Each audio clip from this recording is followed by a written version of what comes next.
It feels great to be back on a Sunday night for another classic watch-along. However, I think you guys are all a bunch of masochistic freaks because I put Starcade 1999 up on a poll on YouTube, and it won by a landslide, Electoral College and all. So it is going to be Starcade 1999. Kind of a painful memory for me because my favorite wrestler of all time is Bret the Hitman Hart, and this was the night that essentially killed his career, even though he did wrestle a few weeks after this. This is pretty much the night that did him in, and there would be no more Hitman, after early 2000. But WCW closed out 1999 with a horrific Starcade. This is going to be kind of new for me because I don't think I've ever seen this show. I don't remember if I bought the pay-per-view in 1999. I really don't think I did. So the only way I would have seen this is if I would have voluntarily gone back and watched it over the years, and I don't think I ever did. Obviously, I've seen the Bret Hart Goldberg match. I've completely forgotten about the finish, but somebody reminded me about the Piper thing, but that's all going to be pretty fresh to me. And a lot of this card, too. Looking up the card today, there are you ready? 13, count them, matches on this card, 7 of which are under 5.5 minutes.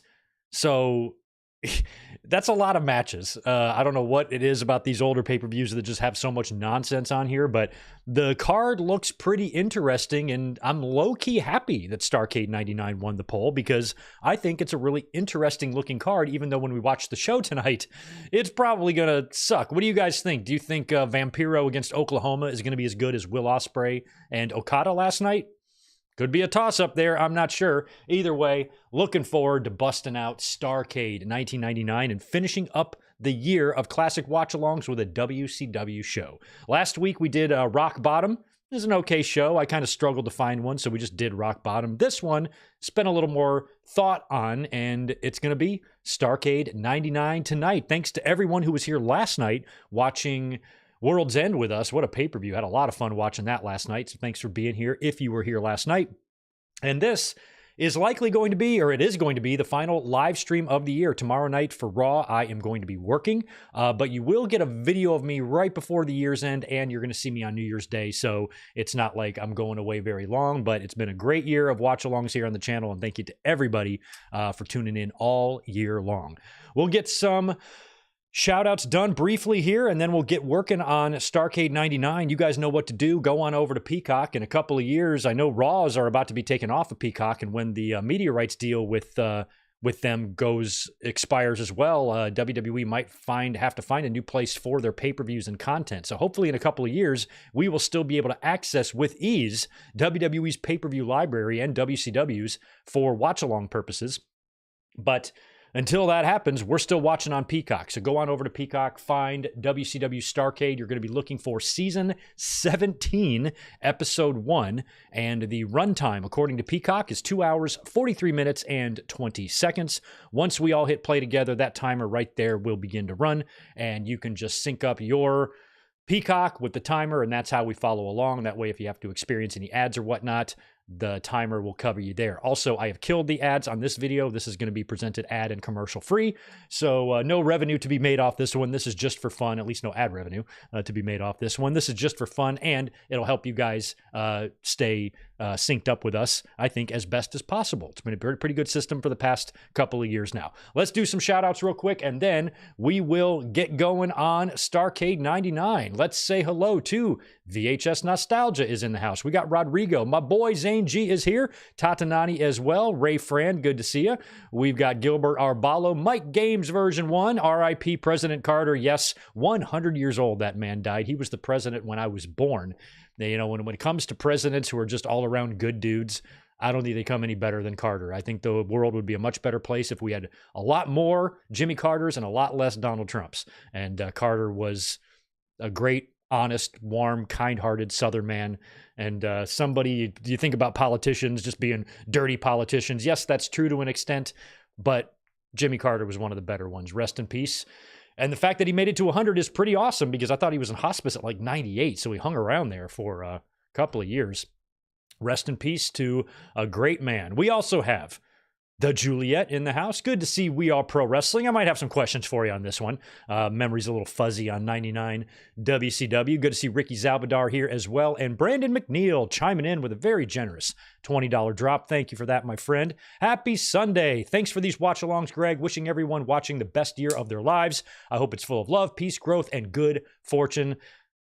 Same to you, Brandon, and same to all of you. I hope you guys have a great 2025. I hope your 2024 was great as well, and I'm hoping you continue that greatness into 2025. If you had a bad year, I hope you see better days in 2025, and just 2 days away, it's going to be 2025.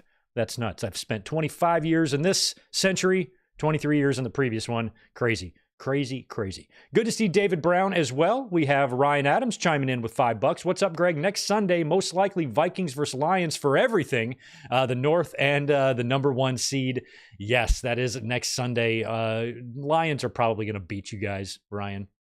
At least I hope. My God, I feel like this is it for the Lions. It's make or break. They've had a great year.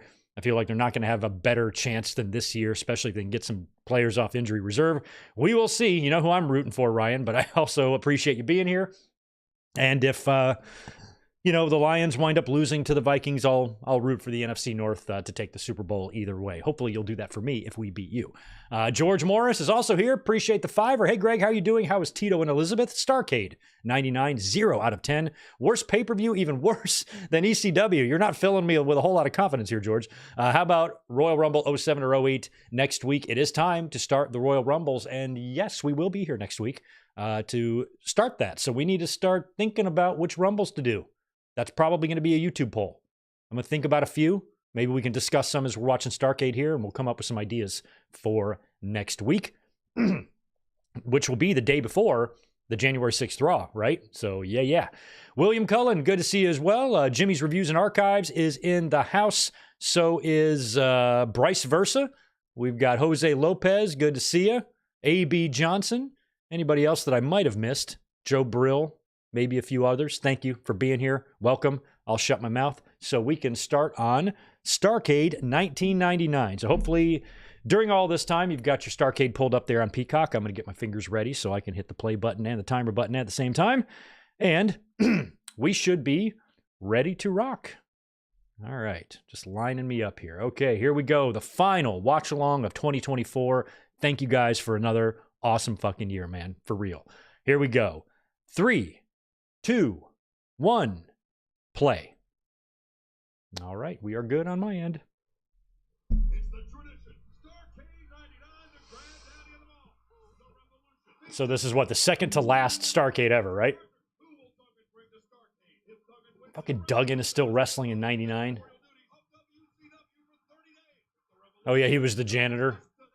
This is the end of, just about the end of Benoit and company as they're heading off to WWE next month. Oh, I love it. Look at Elizabeth. My God. What a MILF.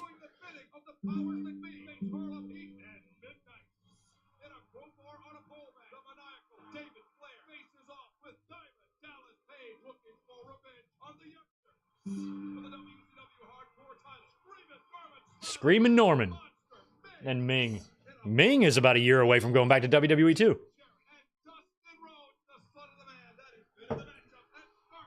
Okay, now last week at Rock Bottom, also a December pay-per-view from the previous year, it was Jeff Jarrett against Goldust, right? And now it's Dustin against Jarrett. Like literally exactly 1 year later, but in a different promotion and on a different pay-per-view.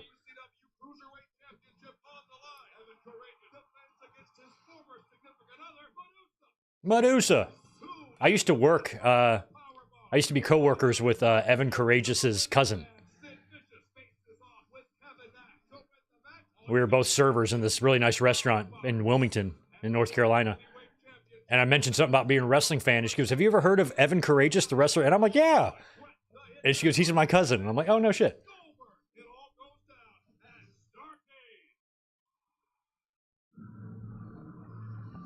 Starcade. All right, here we go. I think this is a really bad show. Yeah, and you guys, with this win in the poll, you're going to subject me to Oklahoma? Not the state, the character.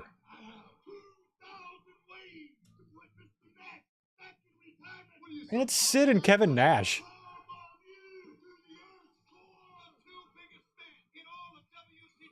They had their feud in WWE.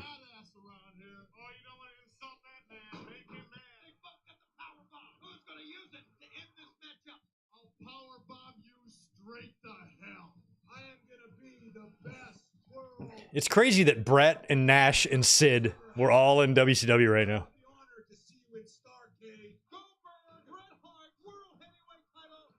I'm like, you literally have Bret, Diesel, Sid, Goldust, Double J, Piper.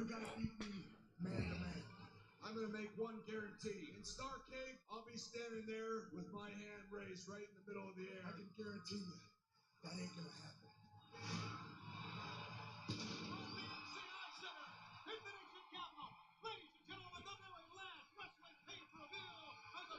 I mean, they're still drawing good crowds at this time, you know?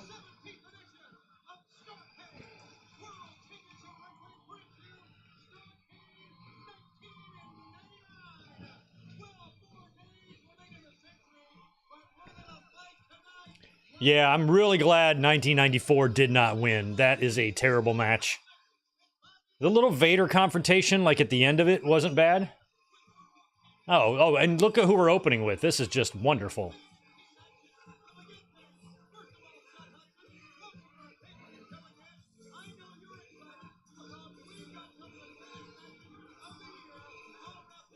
Oh, he gave his hat away.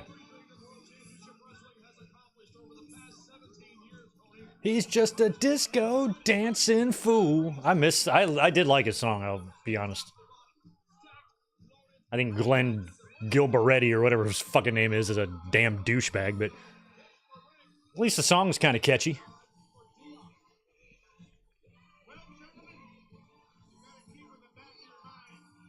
That's interesting. This show is at the nation's capital.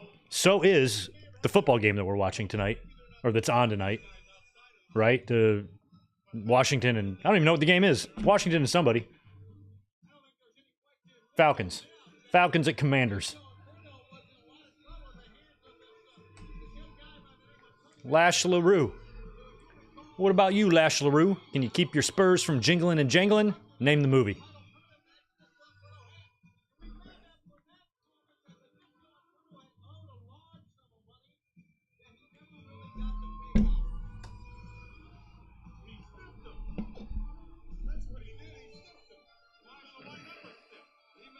So this is, I can't even tell what's happening here. Is Disco against Lash LaRue or Disco and Lash LaRue?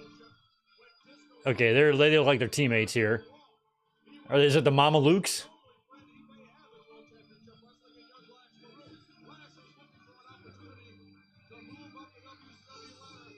The Mama Lukes.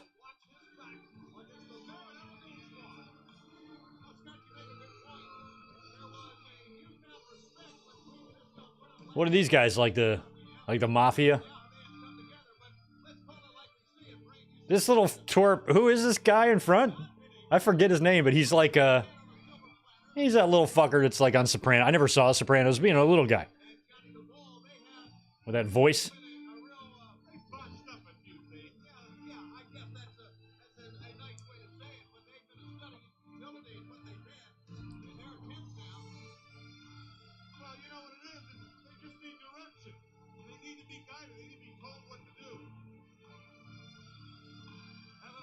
Did Johnny the Bull get to WWE? He did, right?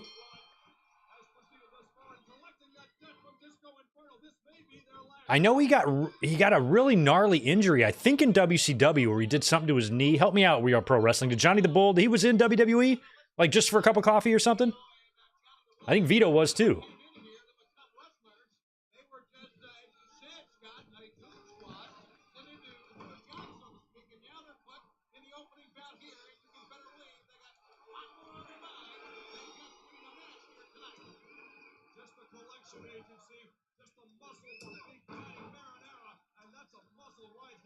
Muscles Marinara.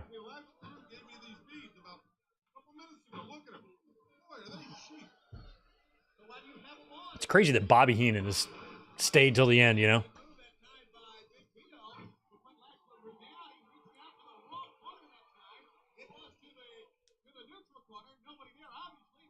Lash LaRue looks like one of those O'Doyle kids in Billy Madison.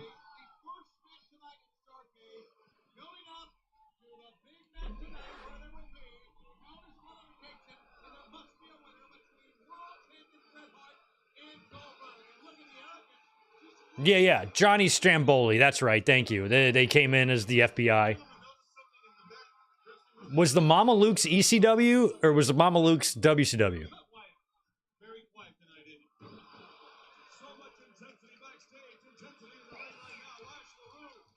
Big Vito.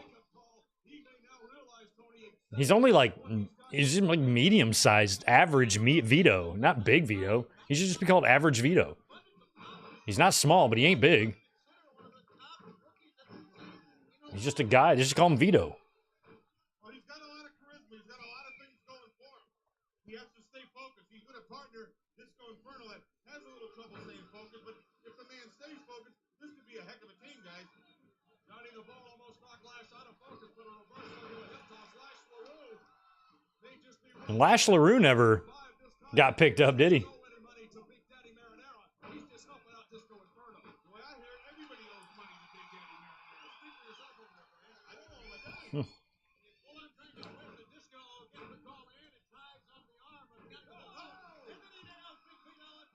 I do like Italian food, I will say that. I love a good marinara.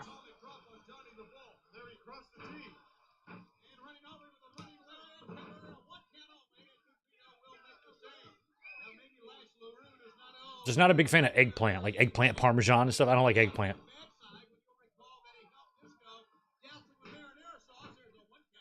Doused him. Oh, I missed them dousing him in marinara sauce apparently on TV.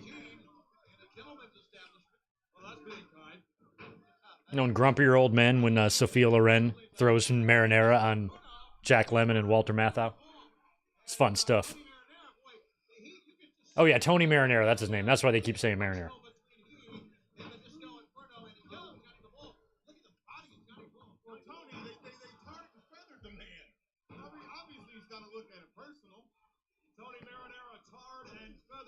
Tony Marinara, tarred and feathered. What a show.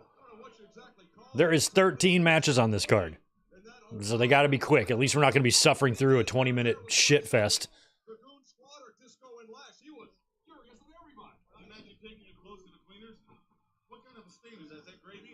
Yeah, DeBaldi's. Yeah, I remember Vic Grimes showed up on Raw one night. Like 1 week in like 98 or something. Showed up, did some top rope move, and was never to be seen again. He was there 1 week.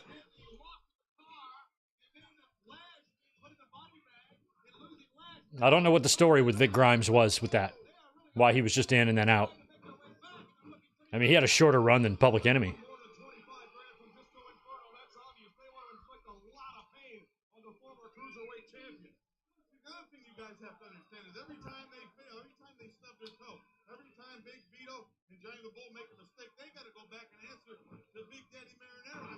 Who is Big Daddy Marinara? Is this person a real person? Give the answer to Big Daddy Marinara.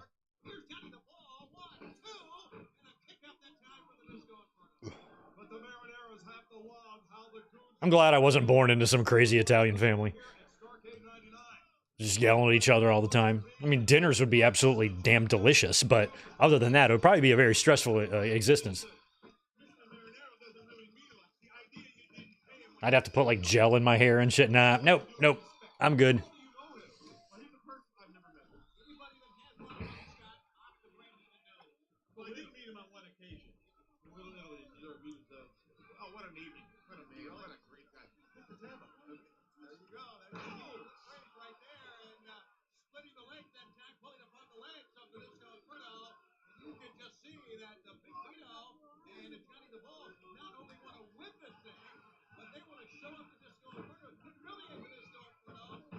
Jesus.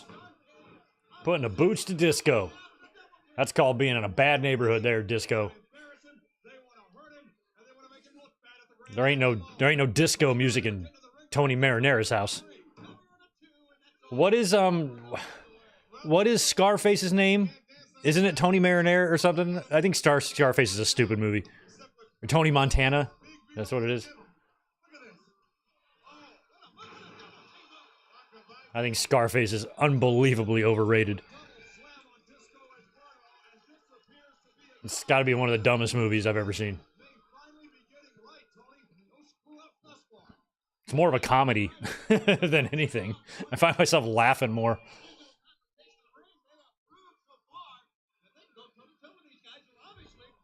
Daniel Malcolm, my bro. Happy holidays to you, my friend. No doubt about that, but their element is fighting. Thinking for themselves, they have a little bit of a problem sometimes. They need direction. But in that ring, when it comes to fist and feet, that's where they excel.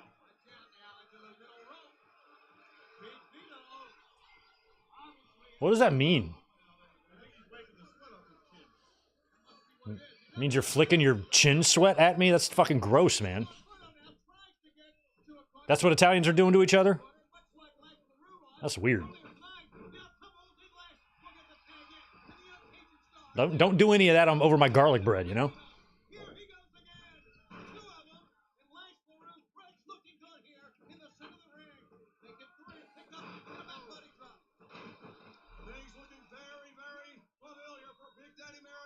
He may be seeing the Goon Squad lob up another one. They're over as we head to Starcade and I heard the footsteps that time, guys. Boom. Knee left the opposite way, climbing down the drawing of the knee. And here comes Disco Lash carrying off the corner. Looking to throw them in together.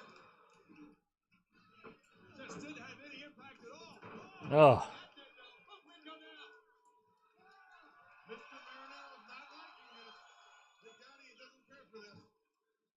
Disco all the way out to the floor, compliments a big Vito. Now Lash tying up with Rice. Gotcha. Okay, thanks. We Are Pro Wrestling. Mama Luke's was WCW only, and Big Vito was a part of the Baldies. That's right. And there's also the FBI, and the Mexicools, and a partridge in a pear tree, man.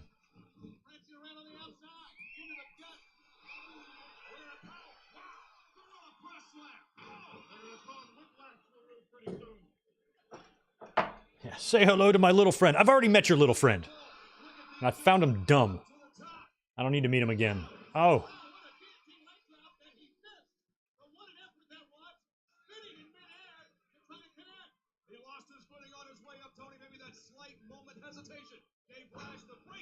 What was Hogan doing at this time?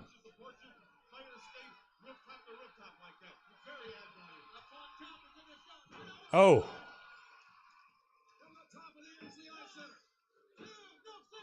Oh. This match is going on longer than I thought. I thought all the matches on the show were pretty fast. This is... Oh. Made the save. Lash LaRue.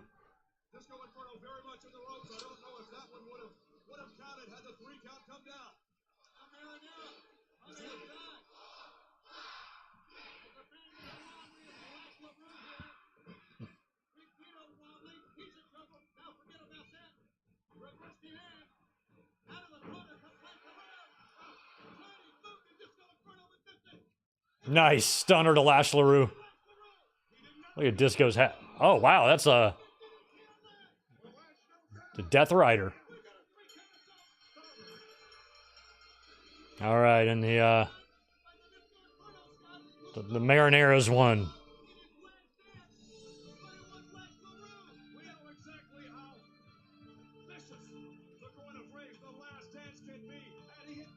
Oh my God, this Tony Marinara, I want to punch his face. I could definitely kick his ass.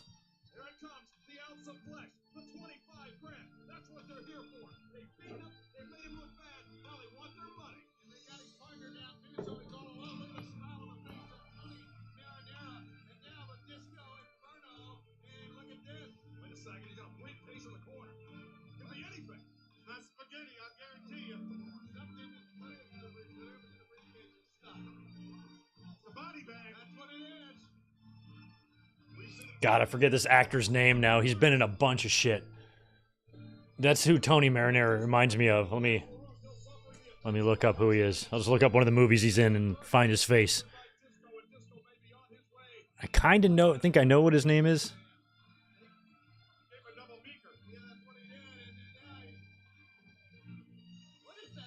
Yeah, I knew it was like Goldberg. Adam Goldberg. That's who Tony Marinara reminds me of. He's been in a bunch of movies with Matthew McConaughey. He was in Dazed and Confused. He's kind of a funny-looking guy. But that's who Tony Marinara reminds me of.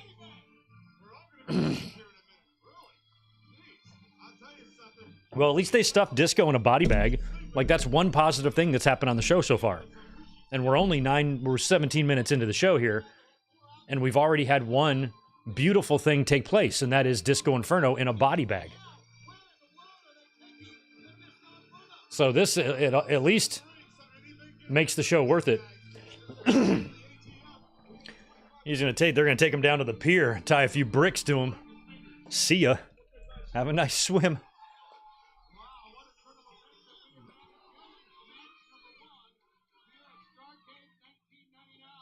Poor Johnny the Bull has got to carry Disco. He's really struggling. Oh, he finally put him down. That was rough.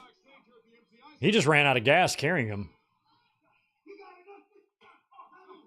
I would not be able to be inside one of those things while somebody carried me. I would lose my mind. I'd hyperventilate, have a damn cardiac arrest right inside that bag. Oh, they're gonna put him in the trunk? You're gonna film a kidnapping and a crime here? You got your license plate right there on camera for all to see. And now he's got to go from the body bag to the trunk.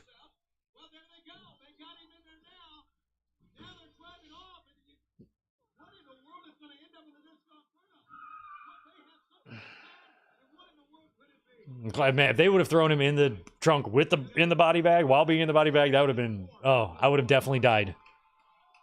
And they would have left me in there to rib me, and I would have just been in there dying, heart attack, completely deceased.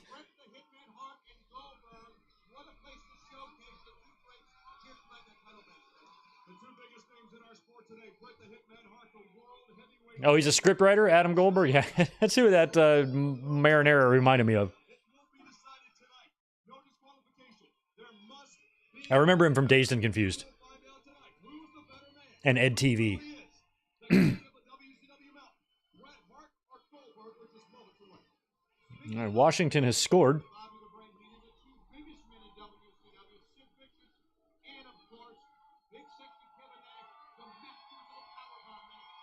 So we got another Masters of the Powerbomb match.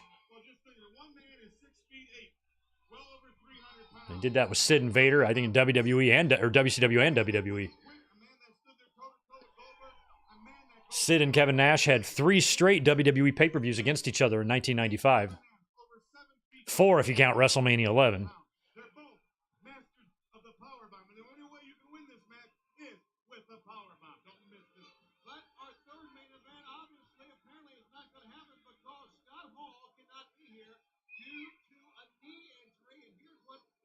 What's the story with Scott Hall? Well, who was he booked to face?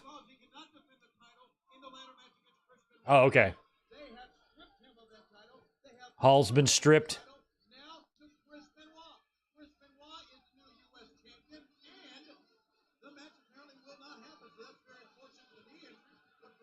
So was it supposed to be Kevin? It was supposed to be Scott Hall against Chris Benoit?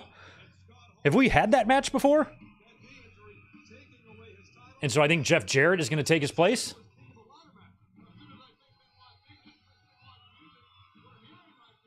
Is this really Benoit's music or is this dubbed?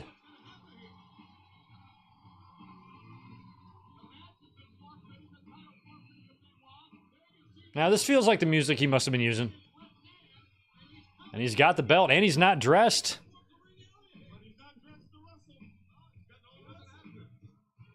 Do we have time in between these 13 matches to have an in-ring segment?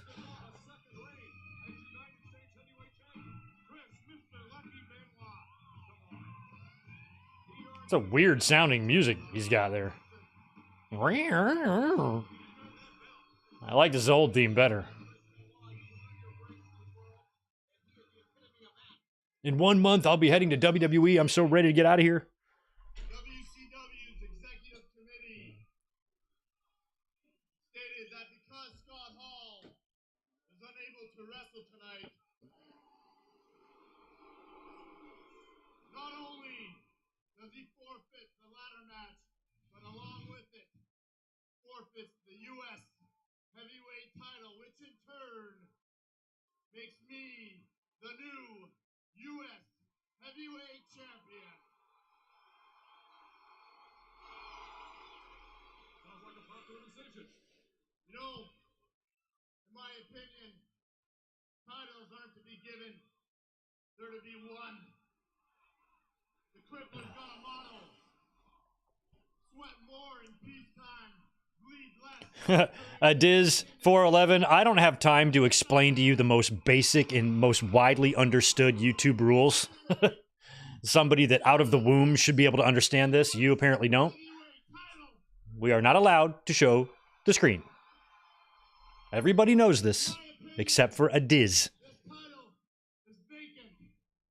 But what I'm going to do is issue an open challenge to anyone sitting in the locker room. Okay, so he's just going to issue an open challenge. Is Jarrett going to try to be a babyface in this? The prestige, the notoriety of being the U.S. heavyweight champion.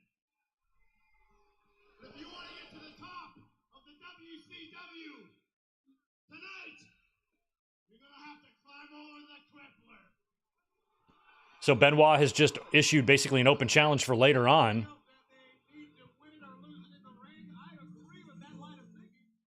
All right, so we're going to have a new match. I don't know how quickly...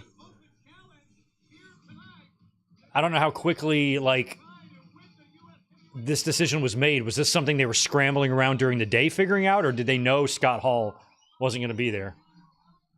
And here comes Medusa in her heels.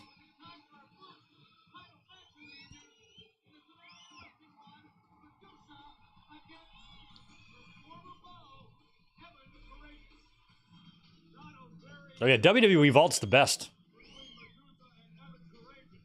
Medusa trying to become the very first female to hold a major title in World Championship Wrestling. And she's going to have to go through the youngster. Evan Courageous to do it. And as we've seen before, Evan can be distracted, and there may not be a bigger distraction in wrestling than Medusa. So this is Medusa versus Evan Courageous. Is that one of the Nitro Girls with him? They started making the Nitro Girls characters here and there, right? Oh, with Spice. Her name is Spice. Pretty sure Spice isn't her real name, though.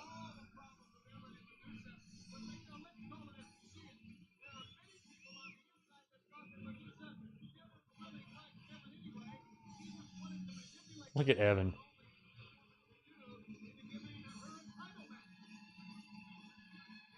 Damn.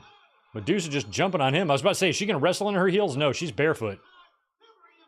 Jesus.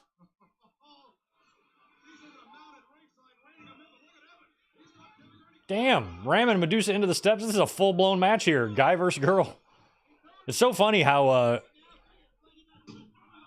not crazy this was in '99. Like, this, fans weren't batting an eye of a dude just beating the shit out of a woman right here in the middle of the ring. But it's crazy to look back on it a quarter century later.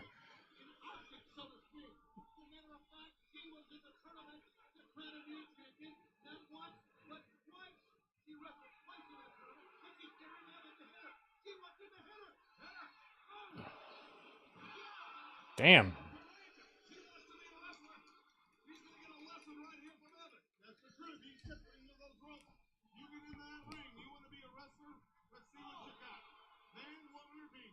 Man, woman, or beast. And there's another one from, like, this is like WWE 95. Diesel, Sid, Bret, Double J, Alunder Blaze, Razor Ramon, Goldust. They're all there.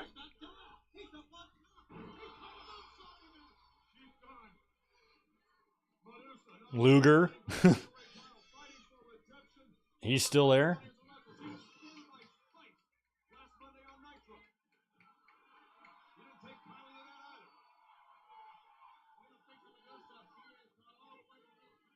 Oh, damn, that was rough.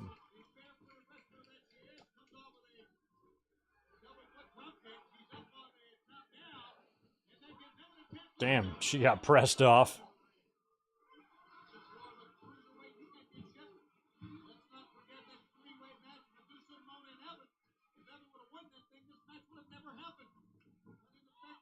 Oh, powerbomb to Medusa. Pop-up powerbomb to Medusa.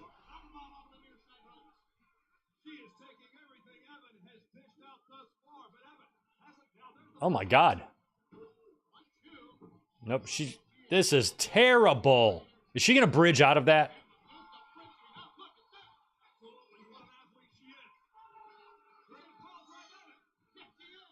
Oh, God, that is awful. That was supposed to be a power bomb, but it was... Oh, this whole thing is just a mess.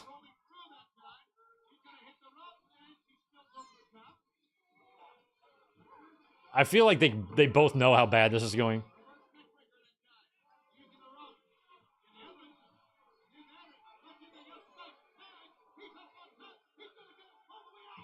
Jeez. That power bomb she gave to him, well, it could have broken his neck.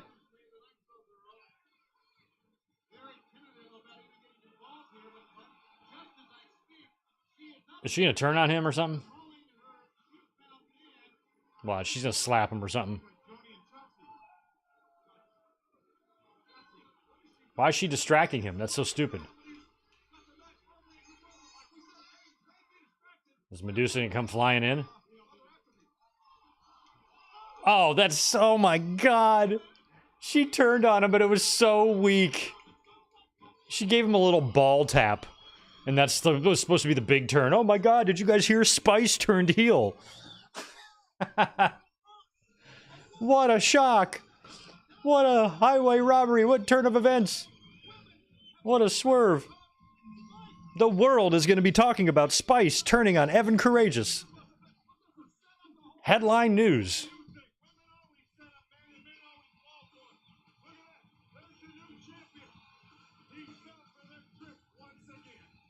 This is why I was not watching WCW at this time.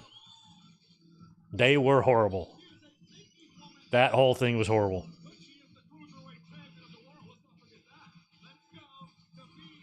Okay, Spice, you're with Medusa now. Oh my God, Norman, he's got his football. He's like the little football guy in Super Mario World on Super Nintendo, you know? Takes like 3 hits to beat him.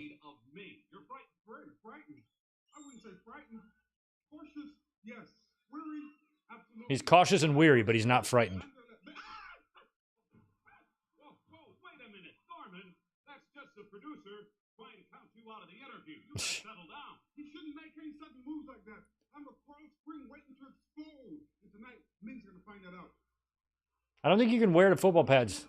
Of course we're off. Hey, Mr. Producer, yeah, I'm talking to you. Don't make any more sudden moves like that. I'm gonna soil my pants. Don't make... Did you soil your pants? Don't make any sudden moves. Oh, Norman shit himself. Oh, that's nice. How could you not know it?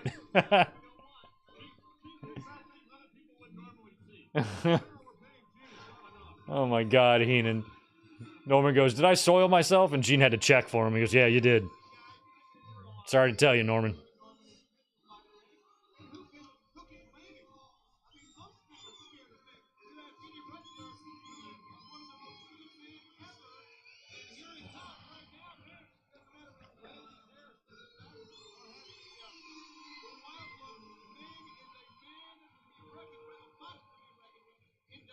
Fucking Ming. I mean, he put in probably 7 to 8 years in WCW. And I'd say he probably put in about the same in WWE, probably 6. 6 to 7 in WWE and about 7 to 8 in WCW, I think.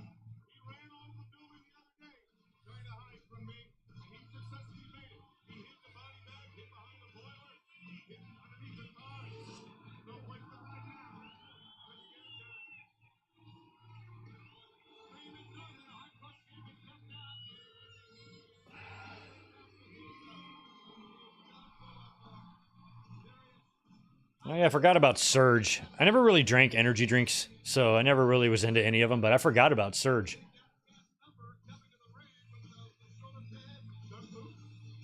Then a cheese helmet.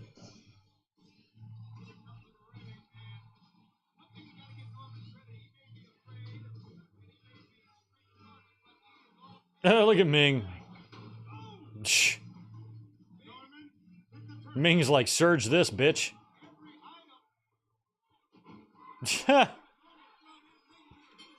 Why is the Why is the jersey Bailey on him? Damn.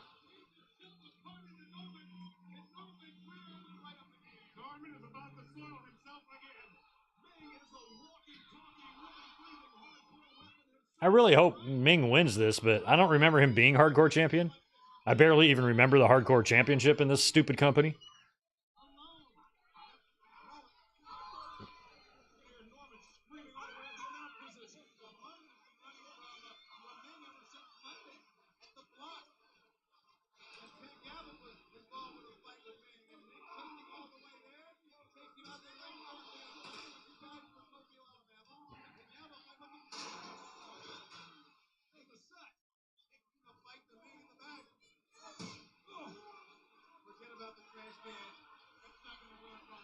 Oh, Champ Bailey. I forgot about Champ Bailey.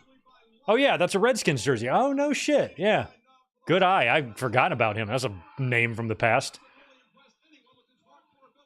Champ Bailey, yeah.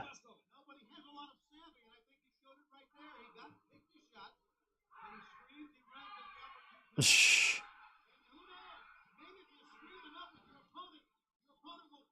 Why didn't he put on a Redskins helmet then? He had that, like, white helmet. That's crazy. Gilbert, Armageddon 99 sucked too. I think we watched that one maybe last year. Oh, there's Catering. Save me some of the flank steak, man.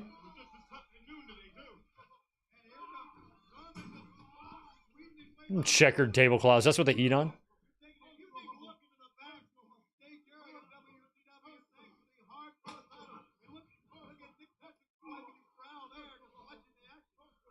In all of WWE's hardcore matches, I don't think we've ever really seen Catering. We've never seen him go in there, have we? Norman through a table.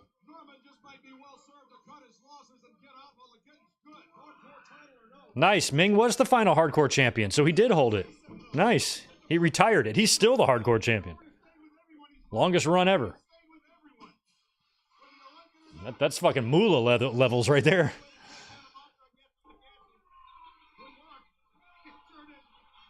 Oh my god, he dived. Is that the first time he's done that, or was he doing that by this point? Because I remember seeing Norman dive through the window to escape. Norman's definitely the one that would have done that at the barbershop. Who the hell are these guys? Oh, it's not. Oh, it's Knobs? And who's the other one? I didn't even recognize Knobs. Knobs. That's Knobs.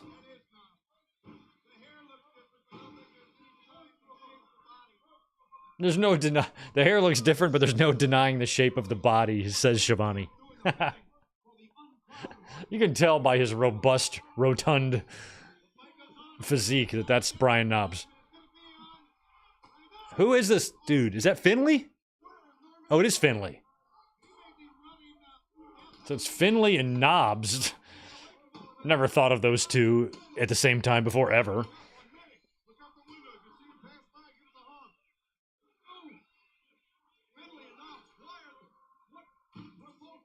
Jesus, now you're breaking Starcade signs? Where is Norman?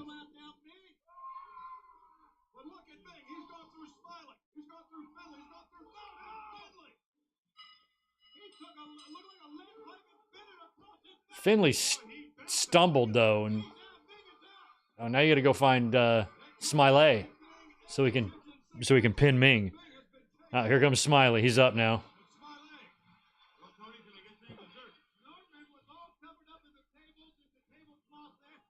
He's got a fucking tablecloth on his head. Go cover him, Norman.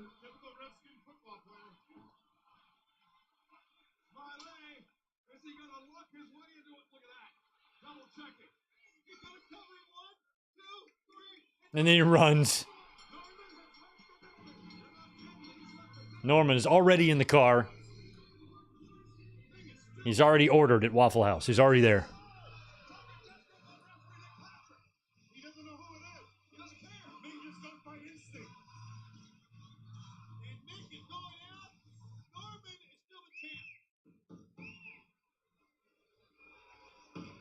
Who's this?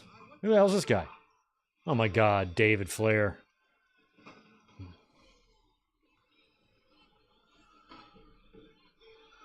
Oh, Golden Crowbar. For David Flair, who will probably go down as one of the, or as the worst professional wrestler to ever exist. I'm like, this is so fucked up. The fact that Steve Williams was there doing this shit.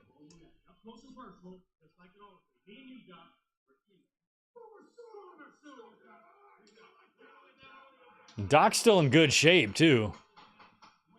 But that debacle in WWE with the Brawl for All. I mean, Jim Ross had that guy's back for so many years, and he comes to WCW and does this. It's just fucking crazy. Look at these guys. I forgot about the Misfits.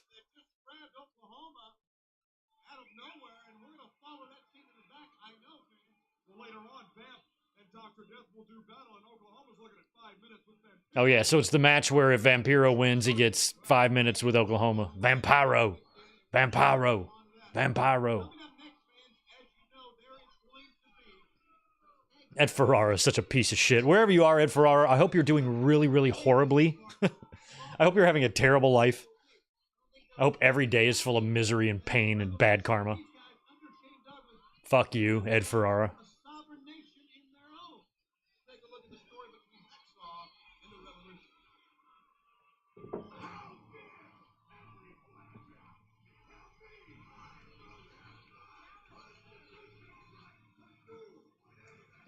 That'd be a good dream match. David Flair versus David Sammartino.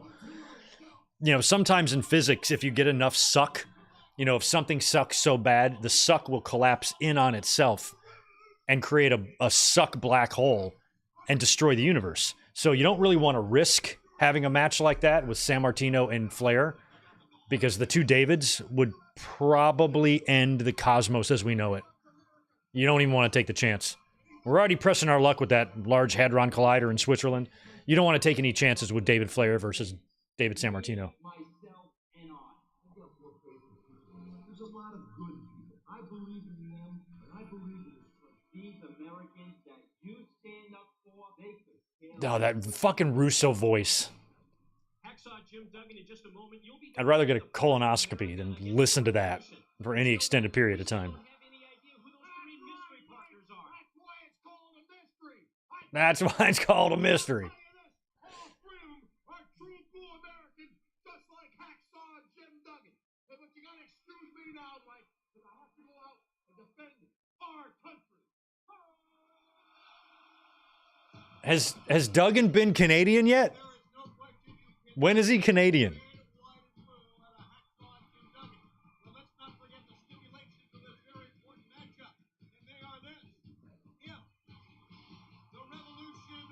That's Revolution.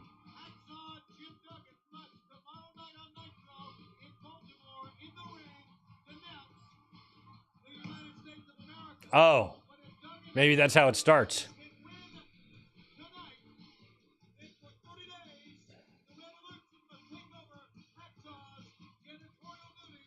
Okay, so this is the Revolution versus Duggan and some mystery partners. If Duggan loses on Nitro tomorrow, he has to denounce. Who gives a shit? If somebody's like, if you lose, Greg, you have to denounce America. I'm like, yeah, fine, whatever. I don't give a shit. None of that's important to me. So, is that when he becomes Canadian? It's got to be, right? Because he's got long hair. So he must go Canadian, cut his hair, and he's a heel in like 2000. Is that what happens? Shane Douglas. Yeah, that's a Timu Triple H right there. Shut the hell up, you moron, and watch Hacksaw Jim Duggan come down and exhibit what this Is Shane hurt? Is he not even wrestling? He's got a lot of jewelry and shit on. And Benoit is still a part of the Revolution, right? It's not a bad group, to be honest. The Franchise, Benoit, Saturn and Douglas. Or Saturn and I said Dean Douglas, Dean Malenko. I'm glad it's not Dean Douglas. I think Dean Douglas versus Dean Ambrose versus Dean Malenko. That would be a Malenko domination.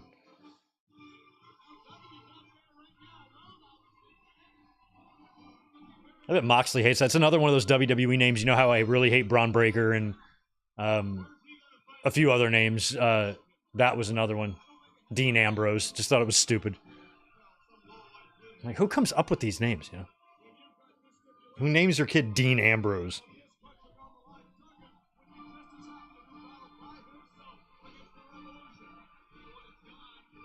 Thank you, Chris. Appreciate the $5. Should you tweet Bert Hart and tell him you're watching?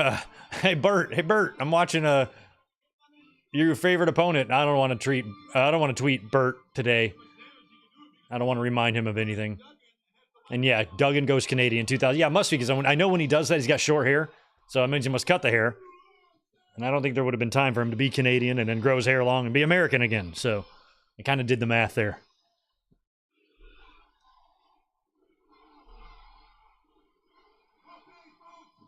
Oh, Revolution did kick him out. Okay, so he's out.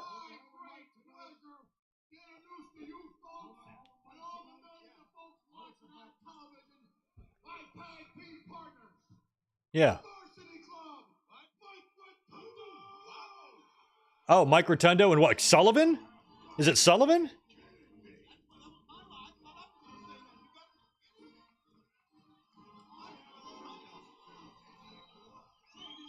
Oh. That is Kimona from ECW, I'm pretty sure, right? Was she already in WCW at this point, or is this her debut? Oh my God, it's Steiner. It's Steiner and Sullivan and Rotunda. Who is on mic here? Is it Douglas or Malenko screaming on commentary? It's got to be Douglas, right? Yeah, it's Douglas. There he is. Oh my. Kimono on Alea.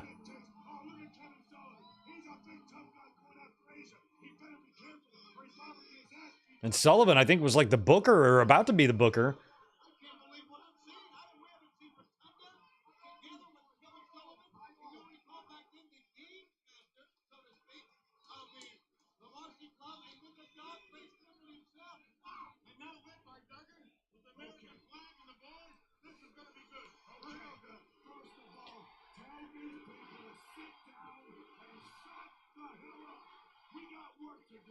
So did the Varsity Club reunite here, or are they already kind of back? Sullivan wrestling in a hoodie, which is hilarious.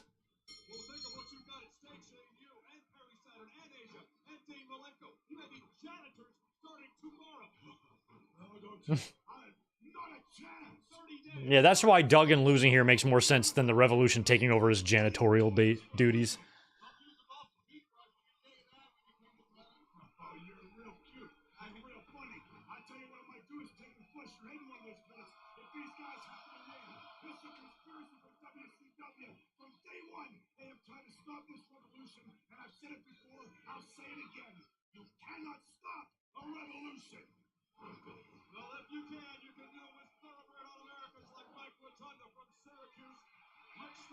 Yeah, I'm certain that I did not purchase this pay-per-view, because I would have remembered some of this.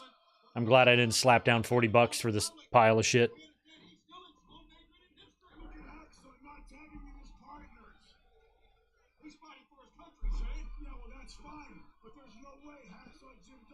Yeah, Ryan, we could tweet Gunther and tell him we're watching his favorite wrestler, but I don't want to tweet Bert.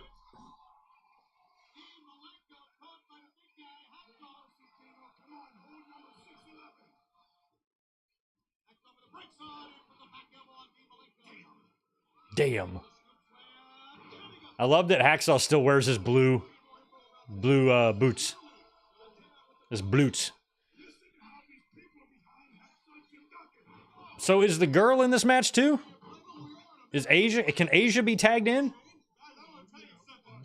You tag in Asia, she can fuck up Sullivan?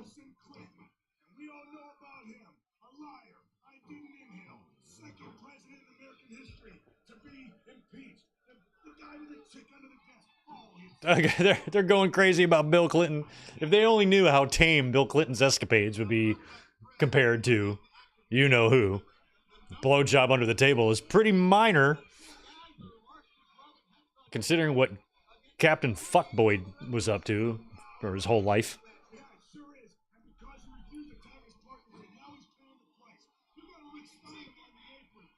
I remember the news so well at that time too. I mean, that Kenneth Starr report dominated like everything.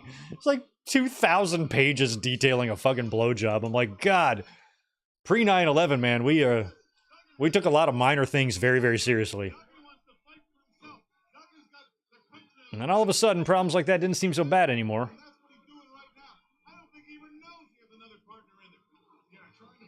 Duggan just does not. He's got to be hot as hell, wrestling in those coveralls or whatever.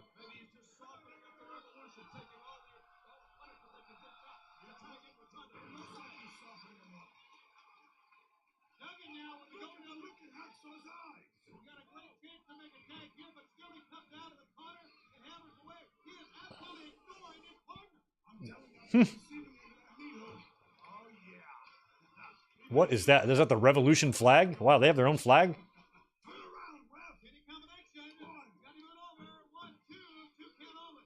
Ruben Anthony, appreciate 10 from you, man. I have a conspiracy theory about the main event. Right before Goldberg hits the kick, Bret goes for his post figure 4 and whacks his head on the floor. What if that concussed Bret instead of the kick? I don't remember that, so we'll check it out when that happens. It's possible.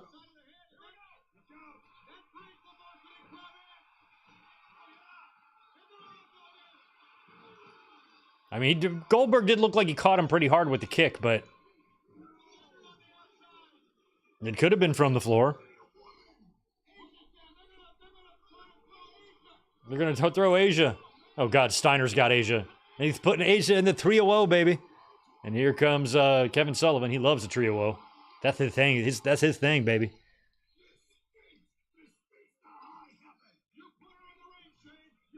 Is somebody going to turn? Yeah. They're going to turn on him. I feel like they're going to turn. Body language is telling me turn. Yep. Oh, but the varsity club is still beating off the opponents, though. Oh, kick him right in the balls.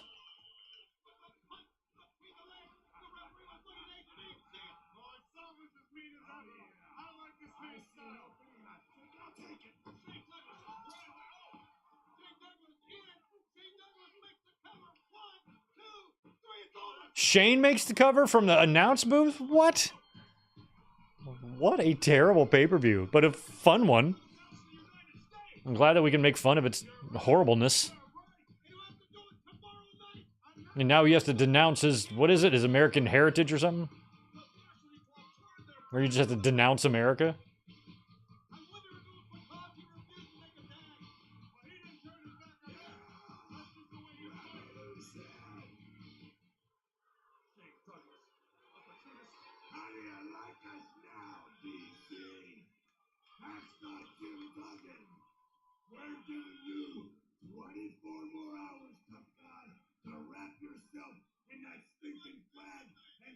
What does Shane Douglas have against America? You live there, bitch. Aren't you from Pennsylvania? You got a Pennsylvania face.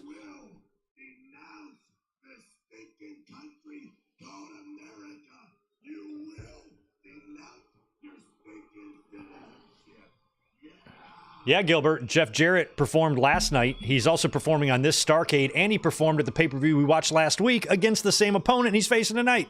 How crazy is that? And Jeff Jarrett has a big announcement coming up on Wednesday that many people suspect could be his retirement. Jarrett, Cena, and Goldberg all wrapping it up in 2025. It's a big year. Look at these weirdos. I don't know who these guys are. Is this, who's the guy that was in AEW at the very beginning? What was his name? Not Jimmy Jacobs. Jimmy something.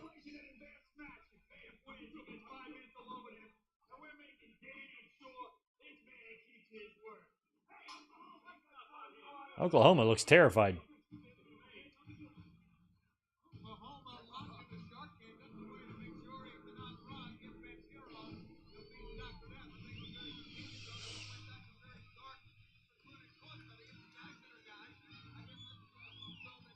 I always liked Vampiro.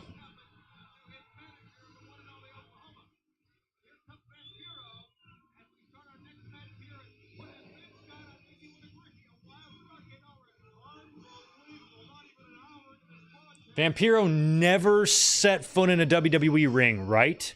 There's not like one appearance I'm forgetting or something. He never made his way there, correct? And I know he's doing well still. I mean, he still does things, but I think he got sick too, I thought I heard.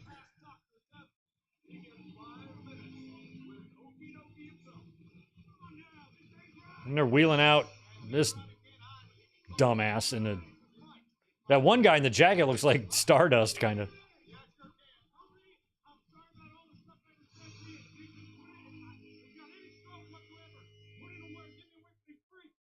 Get me away from this. He's got a mic. They've mic'd Oklahoma. Great.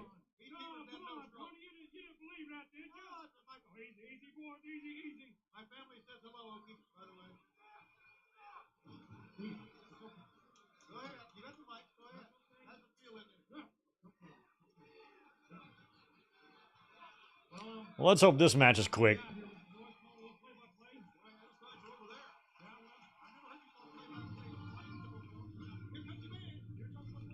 They're even playing JR's music, which is so messed up. Or Oklahoma's music, but you know.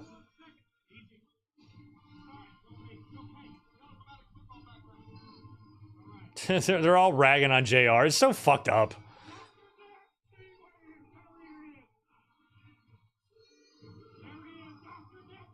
I mean, I thought it was kind of cool to see Dr. Death back in WCW, but it was just all tied into making fun of Jim Ross and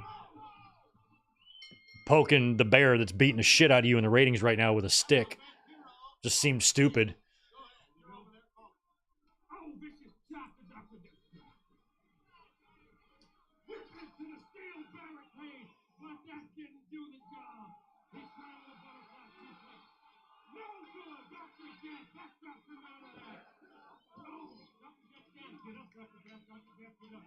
We have to listen to this shit. Oh my god. Well, if I'm gonna watch this, I need another cold beverage because Oklahoma will drive you to the bottle.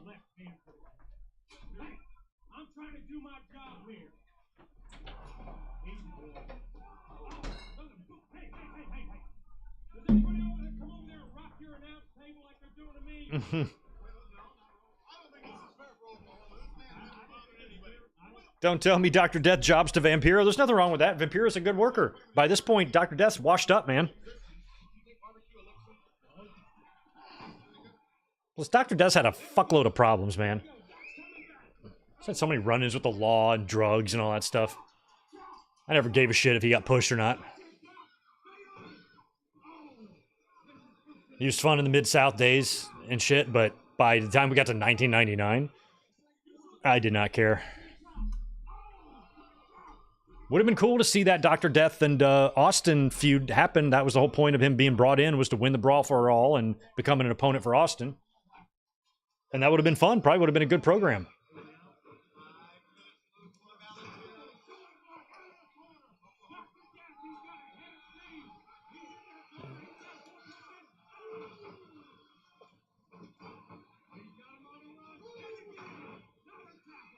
I mean, Williams is still in relatively decent shape, too.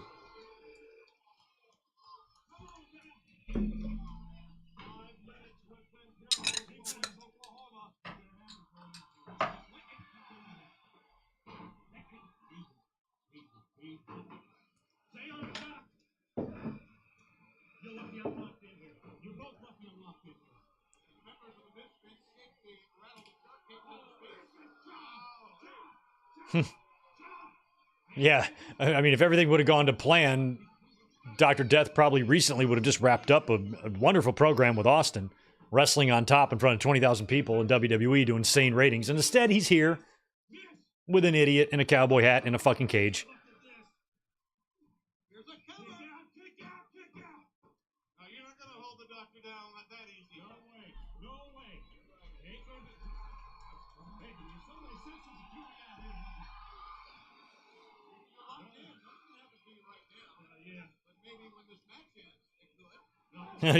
Daniel, I actually like Russo. You have the right to like whoever you like. I can't imagine why anybody would listen to that voice and not want to do anything other than to dig your fucking ears out with a spoon. But you do you.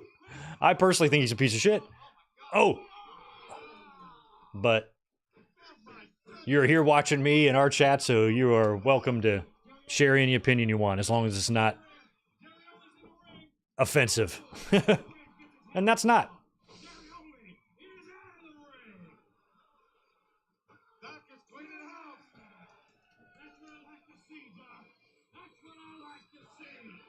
Who is this? Is this like Alex Wright or something? Who's this pasty little guy? I don't know who these misfit wrestlers are. I have no idea their identities. I can hear them jingling. They love to jingle. They have lots of jingly things.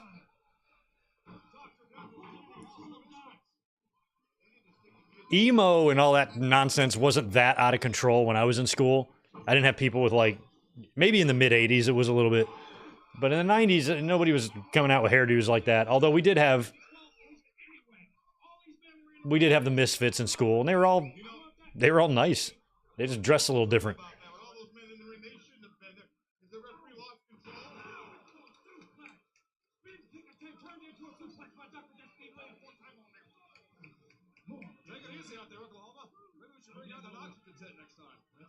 Doc, put him away. There we go. Doc's on top of Vampiro. Doc's on top of Vampiro. He's pounding away. It's a slobber knocker, ladies and gentlemen. God, Ed Ferrara. Do you ever wish you could possess superpowers and then, like, transport yourself inside of a movie or TV show or a live event or something? I would put myself in that cage with Ferrara right now. And only one of us would be walking out, and it would be me.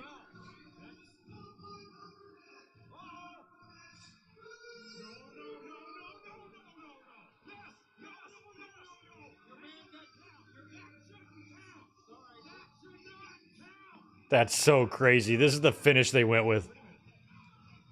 And now, you get 5 minutes with Dr. Death.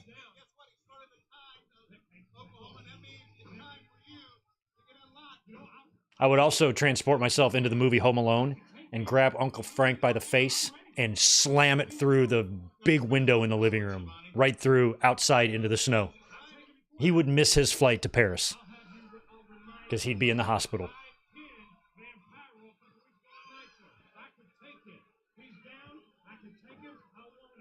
Look at Doug Dillinger and his crew. These aren't even 2.5s. These are like 1.6s.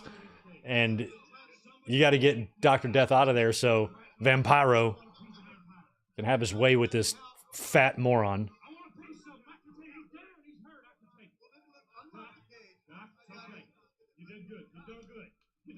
You done good. Oh, wow. Don't shake the cage. Your man's in there.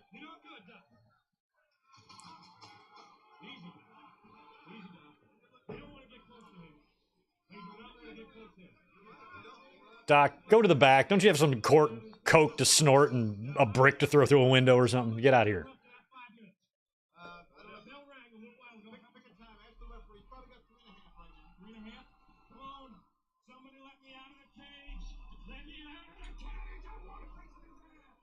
Jesus Christ.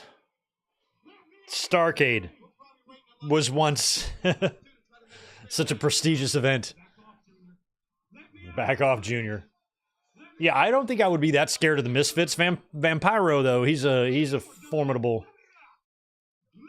threat. But those skinny, pasty little fucks he has with him, no. I think Oklahoma could take all three of them by himself. Go get him.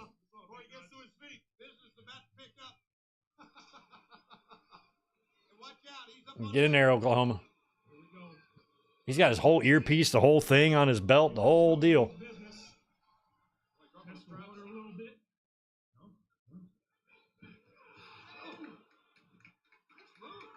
Yeah, threw a pretty good kick. And a DDT? Oh my god. He's DDTing Vampiro and he's winning.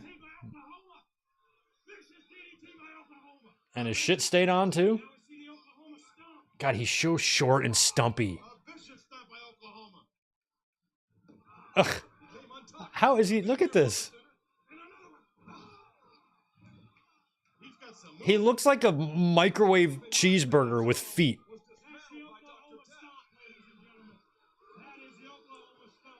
That's the Oklahoma stomp. Well, it sucked.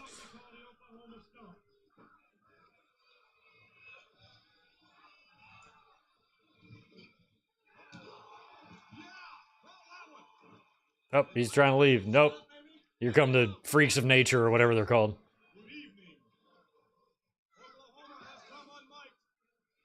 He's unmiked. Look at him ducking.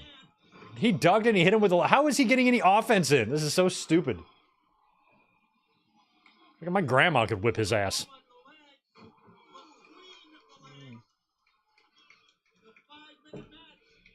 This asshole's getting way too much offense for my taste.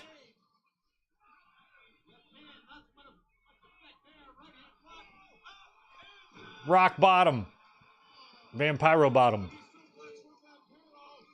Victor, what's going on? How is Starcade 99 so far? It sucks, but it sucks in a good way. We gotta watch some crappy shows sometimes.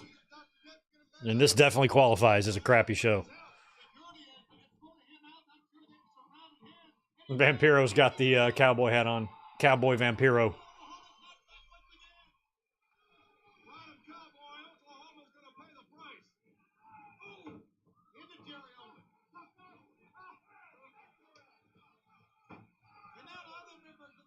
I don't know the Misfits. I don't know who they are. I just like that they jingle. And they're so unbelievably white. Like, y'all can go outside, you know. Even if you're socially awkward, sunlight ain't gonna kill you.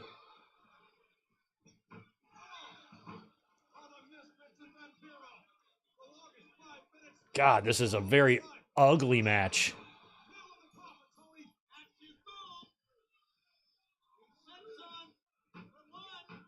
All right, thank God. Oklahoma has been pinned by Vampiro. Get out of here, Charles Robinson. Oh, so gross. So hairy and fat. Get him out of there.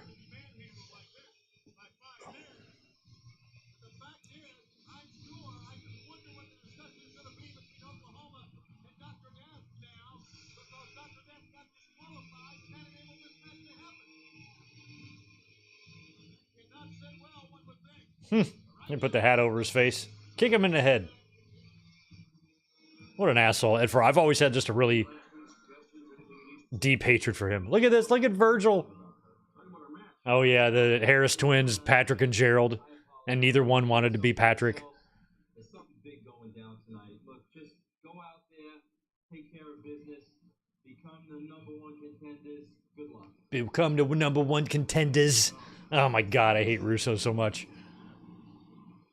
Harlem Heat, tonight you're taking on Creative Control to determine the #1. Oh, my God. Harlem Heat versus Creative Control. Tag team titles. However, it seems Who's this with them? there's a little friction between the three of you. You know, listen, Mike, straight up, Harlem Heat and Midnight. See, we're in this Oh, Midnight. and as far as problems go, ain't no problem. I forgot about Midnight. Why don't you tell it like it is?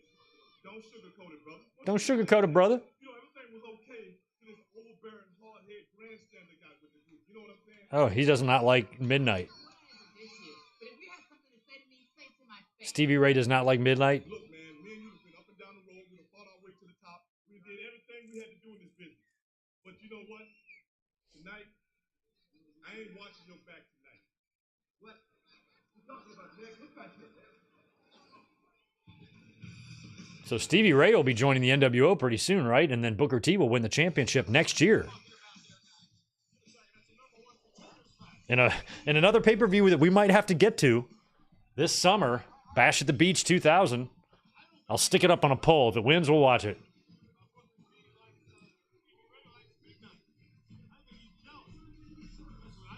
So it's Patrick and Gerald, Creative Control, along with Kurt Hennig, which is just wild, and Virgil. What a foursome.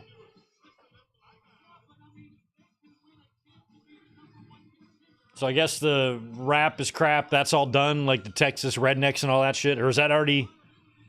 Or that hasn't happened yet? Has that happened? When did Rap is Crap happen? It's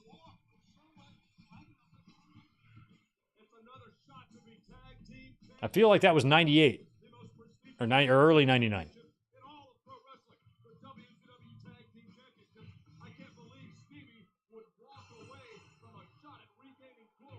Kurt Hennig still just plugging away in WCW. Take another 2 years for him to get back to WWE, finally turning up in that Rumble.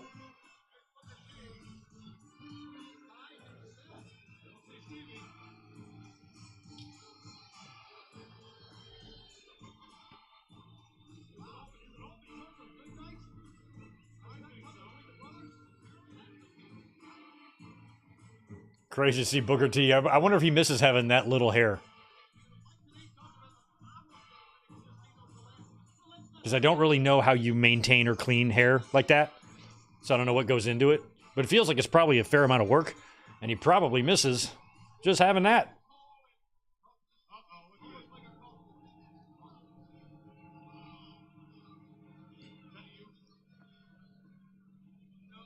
Master, oh yeah, I forgot about Master P. I remember I went to a wedding in like 2005 in Western North Carolina. And at the hotel, for some reason, Master P was there playing like for like a prom or a high school prom or something. Like crazy. Oh my God, the Harris twins.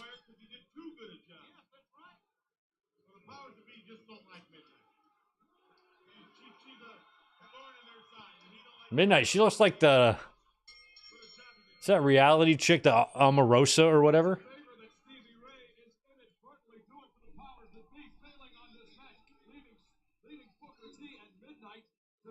So this is like the second intergender match. We had Asia involved in that tag earlier. Now we got... No, it's the third. Because we had Medusa and Evan Karagias. So we've had four matches, 5 matches, and 3 of them have been intergenders? What? WCW, man, 99. What a time to be alive. I don't feel bad for not watching WCW at this time. I had found them to be a complete, total fucking joke. Once they switched logos, it was like over for me. Once Hogan came back in the red and yellow looking all skinny and weird, I'm like, it's over. It's over.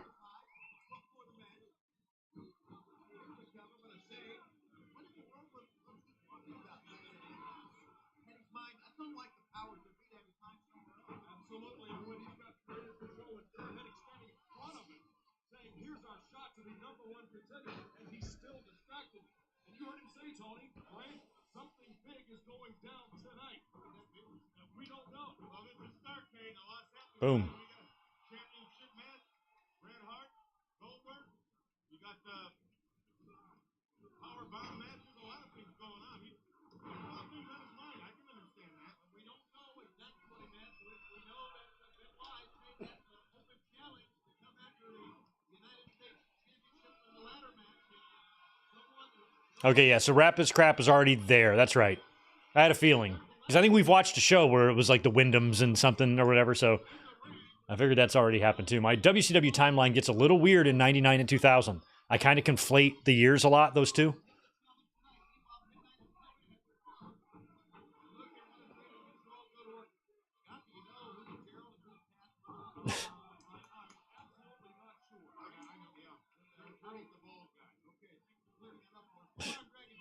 They don't know which one's Gerald and which one's Pat. It's so crazy. And then what? Virgil became Vincent.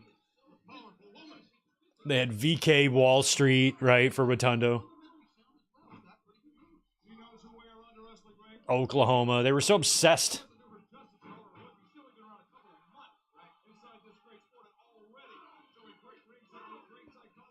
But ECW did that too. You know, when WWE was getting their ass kicked by WCW, they weren't saying anything. They weren't like acknowledging them.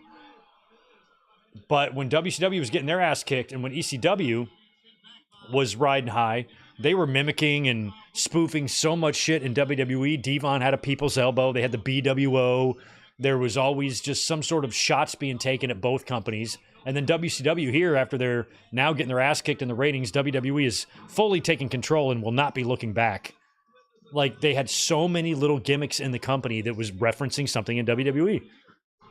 Remember Steiner came out and cut that promo, talked about Stone Cold Steve Austin. Like, they were so desperate to get any sort of buzz. And that's why, you know, and it was like that when Bischoff was still there, too. So when Bischoff is all, AEW, you should shut up about WWE. I'm like, bitch, don't act like you didn't do the same shit, even worse.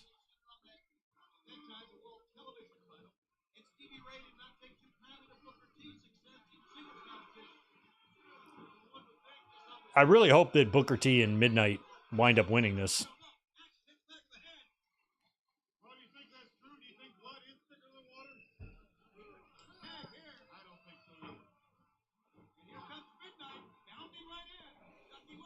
Look at Midnight getting up on that dropkick. I don't even remember much about Midnight, who she is, where she trained, nothing.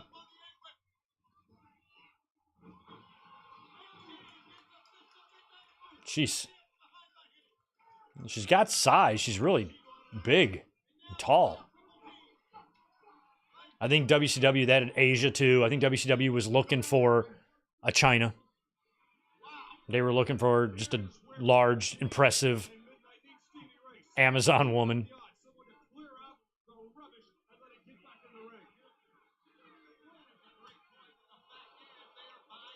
Jeez.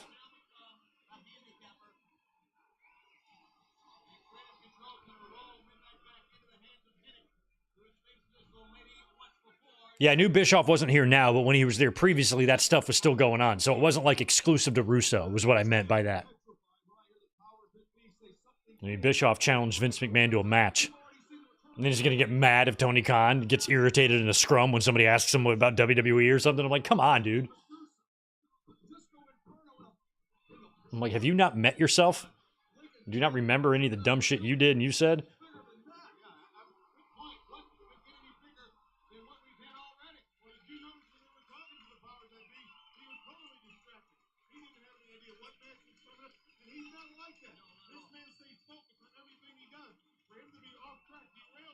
Look at her. Look at Midnight overpowering Hennig here. She's got some thighs on her. My God. She got it. Tag is made. Did Nick Patrick not see it? You were right there. God damn. Oh, now Stevie Ray's out there? I got this. Get out of here, Stevie Ray. What is that on Stevie's shoulder? Is that like a birthmark or is that like a scar or a burn? I think it looks gnarly.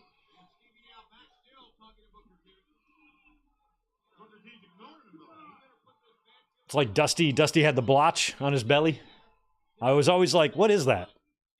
My grandpa had a blotch on his belly too because he got kicked by a horse or something, or kicked by a donkey when he was a kid. And he had this lump that was like purple.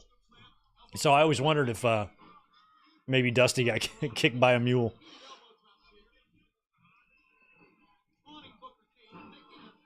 I'm like, I'm sorry, Grandpa. Did you say you got kicked by a donkey? Okay. Looking over the massive shoulders of Stevie Ray, the man who absolutely abandoned his brother Booker T and Midnight earlier on. The damage may have already been done here, Tony. Creative control and Bret Hennig doing a number on Booker T and Midnight. One thing they did not need, this is not to sell this girl short. They did not need for her to be the one in the ring taking the front of the fight because of her inexperience. Yeah, I mean, Midnight has got the fact that she's on Starcade here. And I virtually have no memory of her whatsoever.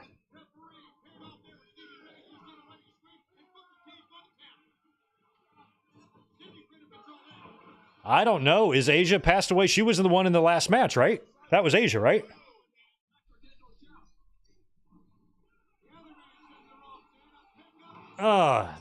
Spiny. Come on, Patrick. Let's end this. Nope, there's perfect. And now Stevie Ray and Midnight are arguing, pushing and shoving.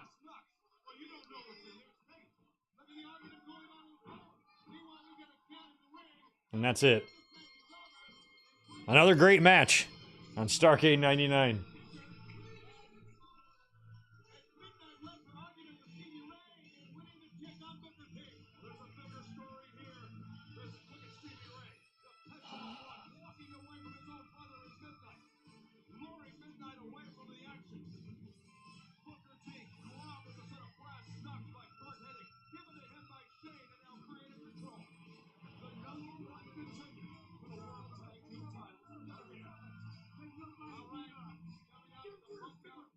Get used to it.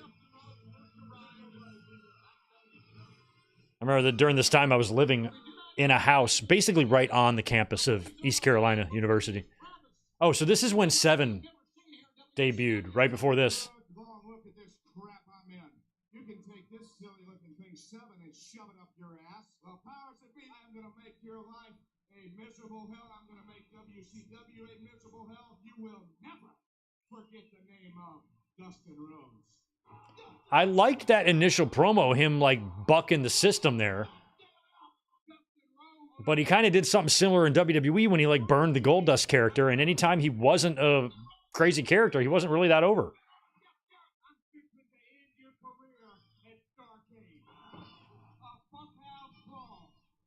Bunkhouse Brawl. Oh yeah, so what, does Jarrett wrestle twice then?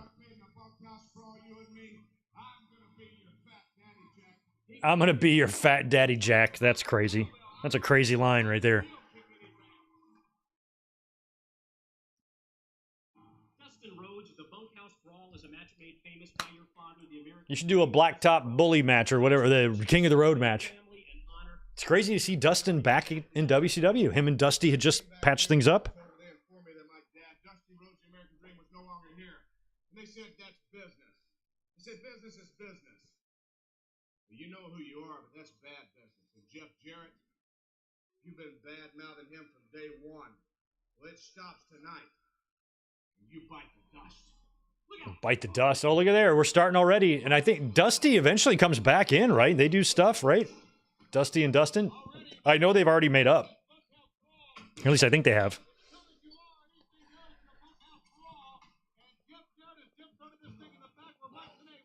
It's crazy that Dustin left. I mean, he wrestled at WrestleMania that year in '99. At WrestleMania 15. It actually kind of sucks that he left. He was got a lot going on in his personal life. It was probably best for him, but and he would stay here in WCW until the end. He would be on that final Panama City show. And then he'd show back in WWE at the Rumble with Mr. Perfect. And then he'd be in and out for the next, like, 15 years after that.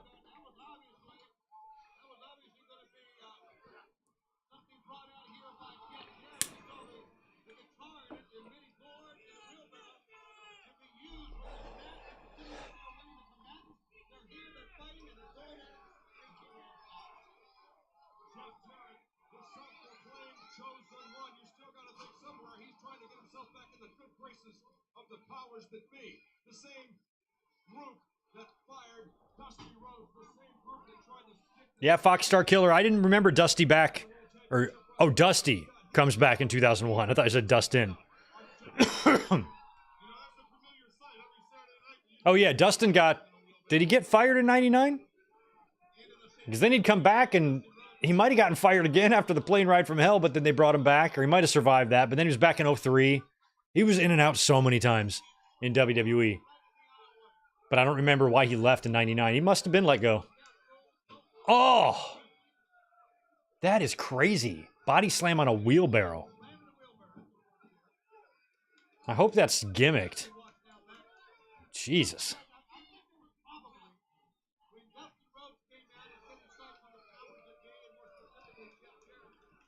Okay, so all that stuff that I'm remembering with Dustin, Rick, Jarrett, and Dusty, that was all right at the end. Got it.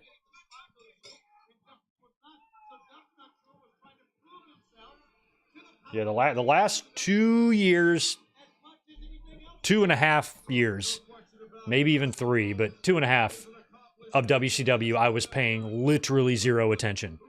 So they were just not important to me as a wrestling fan. Too much good shit was going on in WWE, and that's where all my attention was. And looking back, I don't regret it, because this is shit, you know? I'm glad I wasn't, like, into this back then.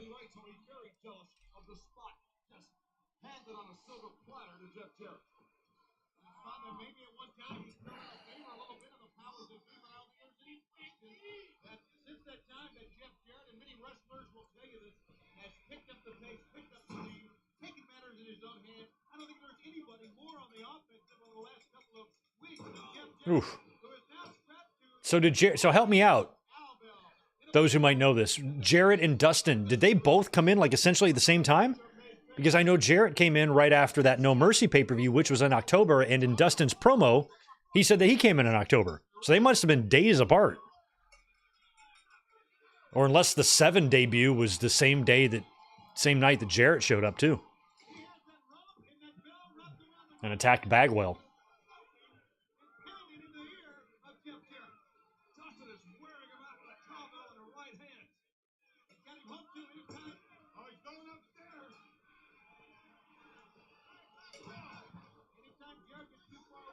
There's a bunkhouse match. They're just smashing each other with a little cowbell for right now.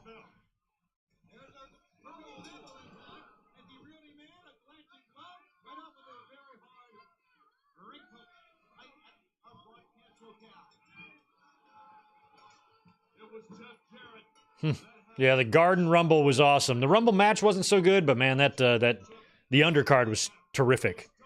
That tables match with Dudleys and Hardys, and then the awesome Cactus and Triple H match. That was a good pay-per-view.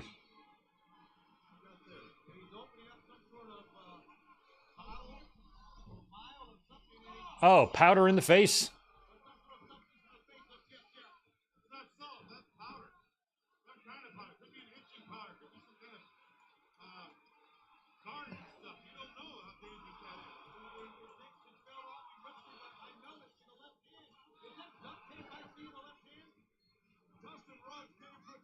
Oh, he's whipping the... Don't whip the referee.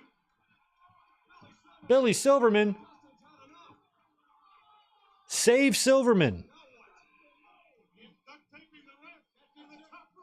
Why would you duct tape the ref to the top rope? Let's see.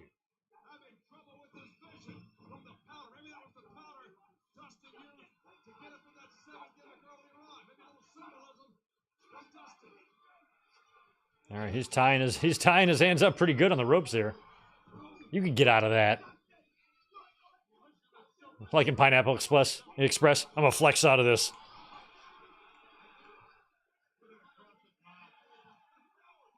I love that the referee's like the total heel here. Billy Silverman, what a heel. This is just insane. This visual right here of Dustin pummeling Jarrett with the referee duct taped into the corner. Not exactly the Valentine Piper dog collar match from this event 16 years prior.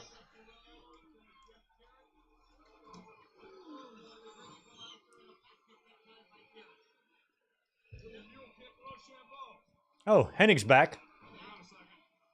Mr. Perfect and Jeff Jarrett. How many run-ins have they had together? Oh, he's going to help get Silverman out. That's nice. He's saving Silverman.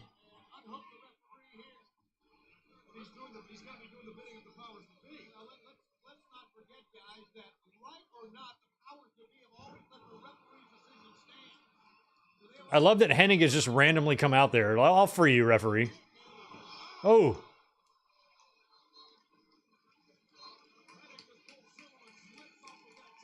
Yeah, Hennig and Dustin would both be on that plane ride from hell, right?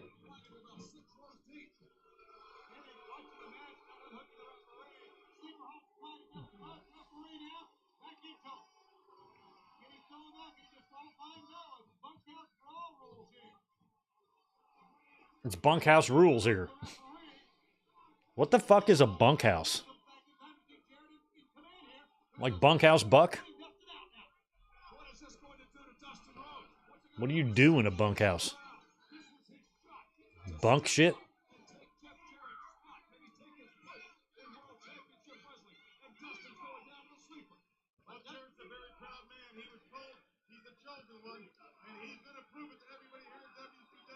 Millions and millions of people all over the world that this man, Jeff Jarrett, is the chosen one. But does Dustin have more reserve than they're getting credit for? Does he have something down deep that can now come back in? Well, he's a Rhodes. We know that. He's a quitter. 3 shots. Come on, Brian. 3 shots. He's already had 2. If this arm falls, it's over. Come on. No, for fucking crying out loud.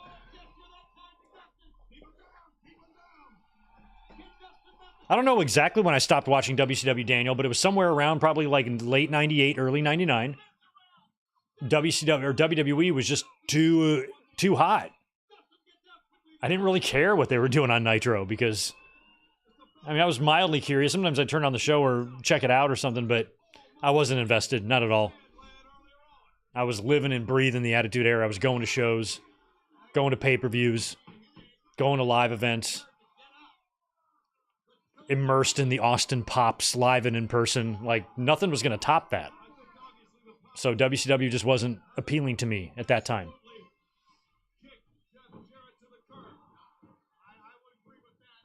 The last thing from them I really remember enjoying was Hogan losing the title to Goldberg. I thought that was really good.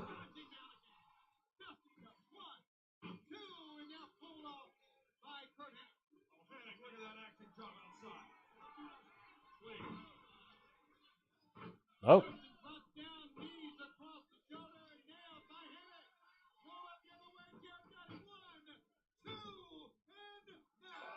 What? This is so terrible.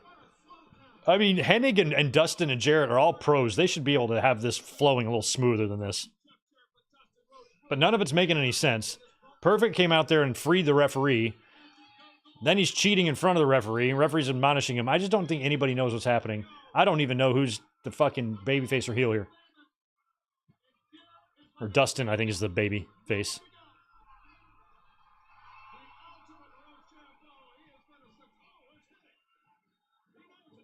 Oh, and there's the Shattered Dreams.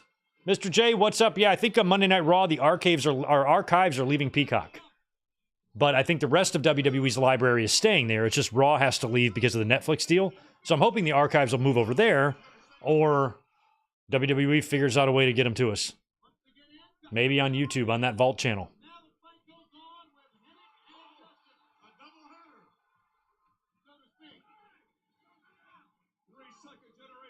I mean, that's all they have to do is just put it over there. It's free. You don't have to sign a media rights deal or nothing.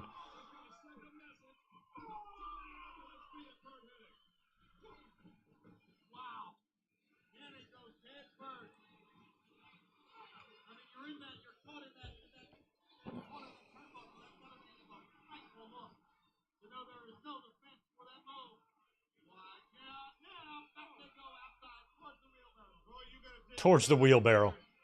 The wheelbarrow's still out there. Jesus. Yeah, that wheelbarrow is at least a little bit gimmicked because it's bouncing around way too easy on the floor there. There's no way that's a real one. They're a little heavier than that.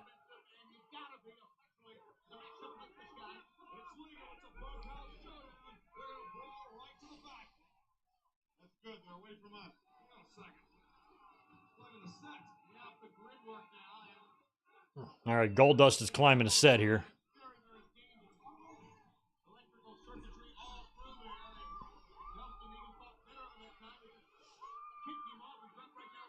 Now here's Hennig back again.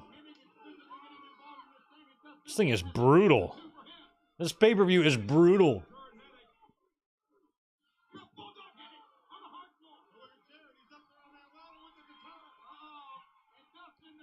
Yeah, Jarrett's up on the ladder with the guitar. Oh, I hope that was... Yeah, I guess it was gimmicked, but I would... And Jarrett wins. Basically a 2-on-1 match here.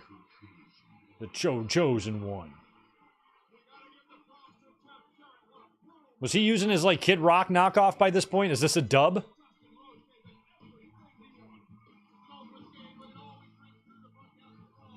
Feels like this is a dub.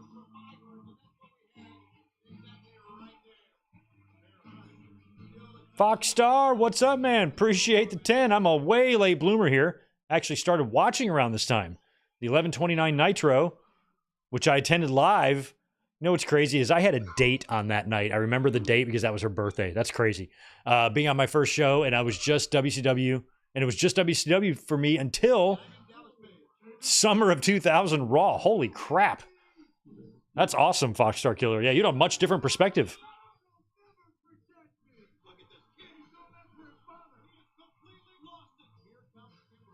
Kimberly.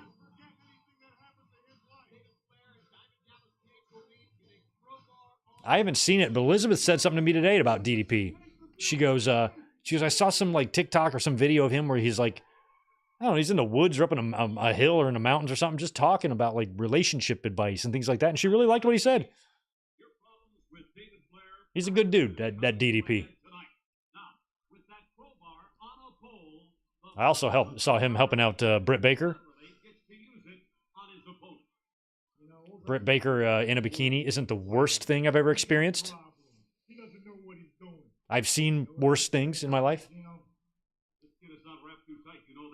Whatever. He does have problems. Bottom line is this. Any guy who wants to take after me with a crowbar and try to put $1,000 page out. So we've already done Ready to Rumble. He's already had that silver belt, right? David Arquette's already won the title, right? Do I have that right? No, I don't have that right. It's not until 2000. That's right. In these hands, it will have the king of bada bing, bada boom, bada. Because I think Jarrett's involved in that, isn't he? So yeah, David Arquette, that means hasn't won the title yet, I don't think. Yikes. Crowbar on a pole match. Just hang Devin Storm up there. First one to grab Devin uses Devin.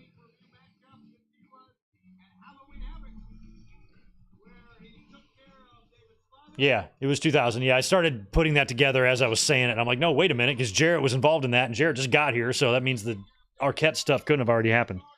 Wow. That's crazy.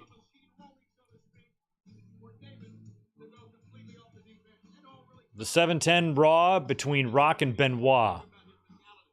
God, I was at some shows around that time too. I don't know if I was at that one though. And that was what won you over. That's awesome.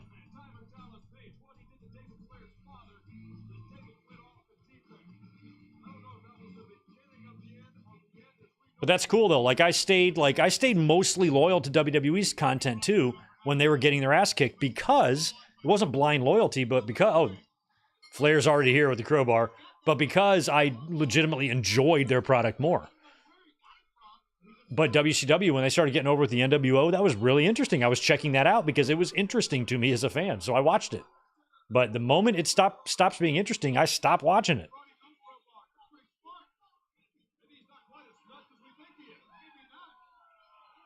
That's why, AEW might have some problems, some glaring issues and some points of frustration for me as a fan. But I'm not finding their pay-per-views and their product really that uninteresting. It's still pretty good. But in these days, like, look at this pay-per-view we're watching here. Like, this is horrible. So David is kind of doing the mannerisms of his dad a bit. All that shit that Jay Lethal likes to do. And so I guess he's kind of out of his mind. He came in, used the crowbar early, takes out Paige.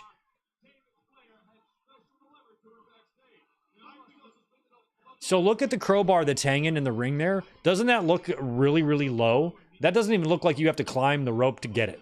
You can just reach up and get it.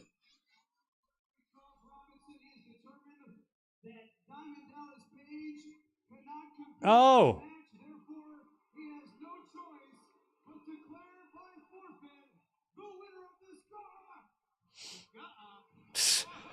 Nope. DDP's like, nope. I'm getting back up there. God, DDP versus David Flair on Starcade.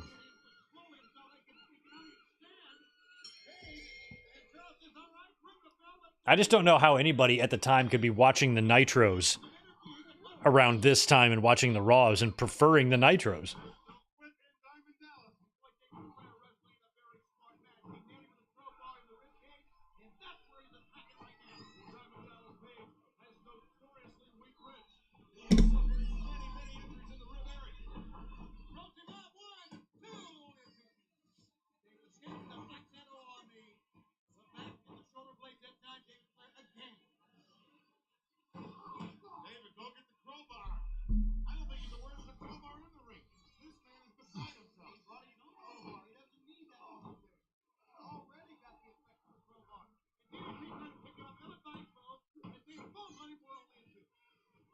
I mean, Charles Robinson is working his ass off in this match.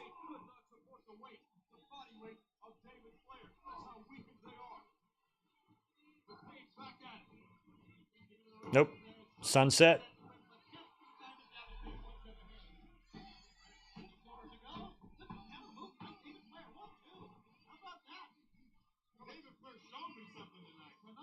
And a DDT. Flair's wrestling. This is crazy.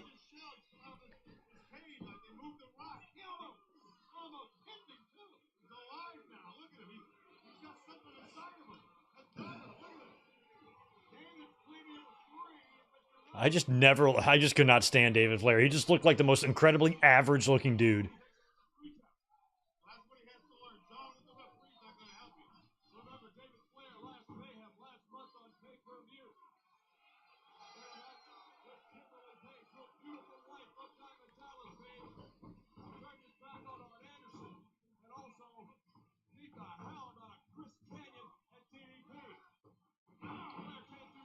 Taking him down.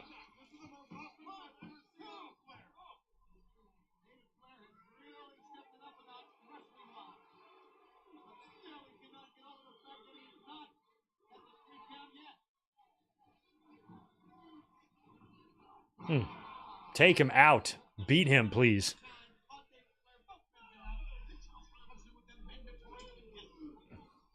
Yeah, DDP's got the Ready to Rumble haircut. That's already been filmed. It's probably already been out in theaters by this point, right? But then Arquette's going to come in a few months and they do the whole thing. Unless they pair Arquette's winning the title with the release of the movie, I don't remember. But I thought it was already out by the time 99 rolled around.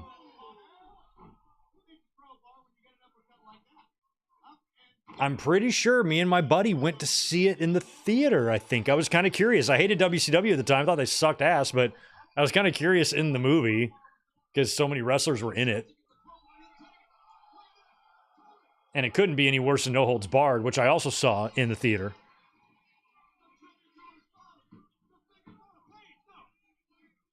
It's not a horrible movie. It's got decent actors in it. Oliver Platt.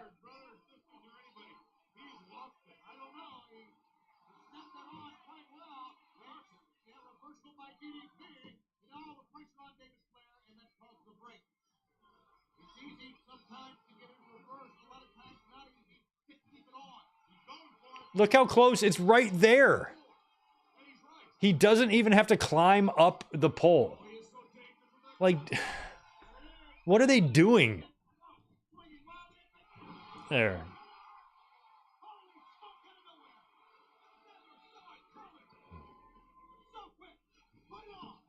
Yes, do not kick out of the Diamond Cutter. Thank you. So it was a crowbar on a pole match, and the crowbar was hanging so low that you didn't have to climb any turnbuckles to grab it. You just had to walk over and get it.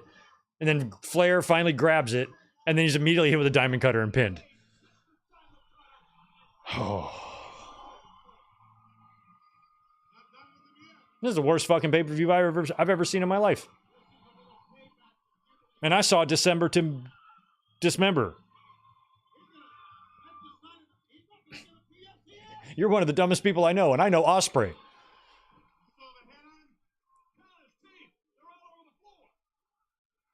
So we gave him an extra top rope diamond cutty for good measure.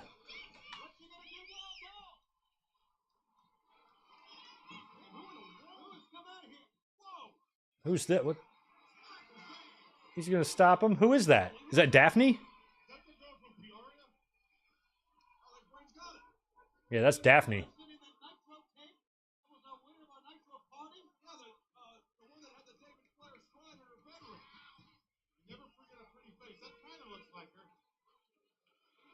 Daphne was gorgeous back in the day, man. Rest in peace to Daphne. Such a shame.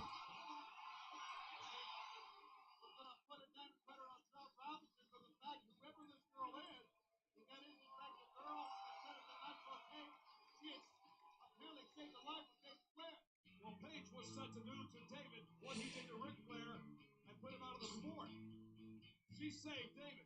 Maybe saved his career right there. And that's a smile. Oh. Elvira lives. She's from the same nut house as David Flair. Ward 3. They have the same therapist. Wow. Man. Not over yet. He certainly did.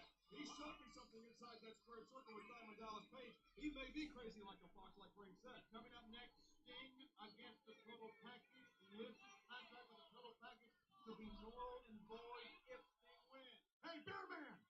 Here's what's gone down between both men up till now. Maine versus Liz. Absolutely. Did you see what he's trying to do? She wants to get away from me, kickboxing herself in the cage. They love to use this cage, don't they? Are gonna wrestle me. I had no idea how cruel and insensitive a person he could be. She has exclusive with me for 3 years. I cannot believe it's gone this So they've got Elizabeth in a cage now. He's giving him the key. Oh my. You're gonna get Liz to wrestle in the mud. He's gonna I can't believe Liz. Does Miss Elizabeth have to have a match here? He's trying to force me to go out there. Package. You tell me, what do I do?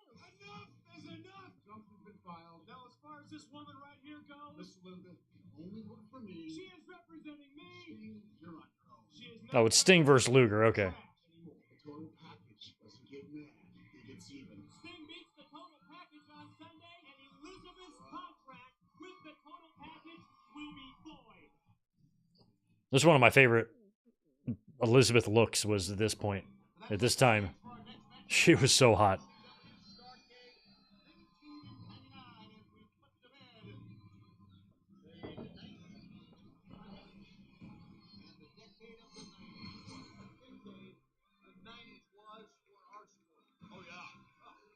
And alive. I've been there for 4 decades. And here comes Luger. Flexi Lexi. Total package comes out again. Elizabeth. He jumps in and he smiled against Elizabeth. The fact that she inadvertently makes the total package. Put her in the mud. Everything you can do to pay Liz back, but now Liz right now has Sting fighting for her freedom from the total package. Well, it's obvious Elizabeth wants to be with the Stinger. She wants nothing more to do with the arrogant, egotistical, narcissistic total package. But to get her freedom, Sting has to defeat the package here at Starcade 99. Now, you make a statement that she wants nothing to do with Luger. She wants nothing to do with this guy. Now, who knows what a woman thinks? If you can think like a woman, you're in trouble. Well, I can't. What am I telling you? Well, you don't know what they want. That's why they're superior to it. They hide their feelings. What a remarkable God, he had this whole elaborate pose down. This is very narcissist. It's basically like he's turned back into the narcissist here.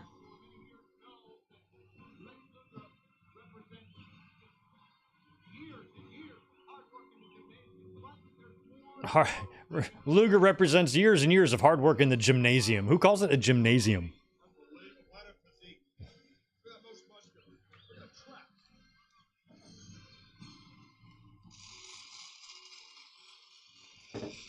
All right, the WBF lives on in WCW. Oh, look at her in that white. Oh my God. Definitely my all-time dream girl. No doubt. Super high octane version right here. Let's use this tonight, all right? This is the good stuff. Okay. And that's the good stuff, huh? That's good stuff. We're gonna use this high octane. Does she turn on Sting? Is that what happens? Did you see the size of that can of mace? I bet that's gonna pack a punch, and I wonder. There's a WWF sucks sign in the crowd. I'm like, I couldn't imagine watching WWE's product at the time and thinking that sucks, but this is the superior brand.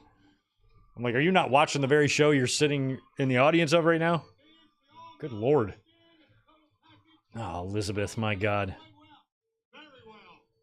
Probably no one's ever better than any two. Wrestlers currently wrestling today in WCW. They have been I'm just staring at Elizabeth. Carry on. Talk amongst yourselves. World Tag Team Champions in this sport on several occasions. I am sick and tired of not being married to 1999 Elizabeth. We will see enough of it. Tired of it. Let there be no mistake.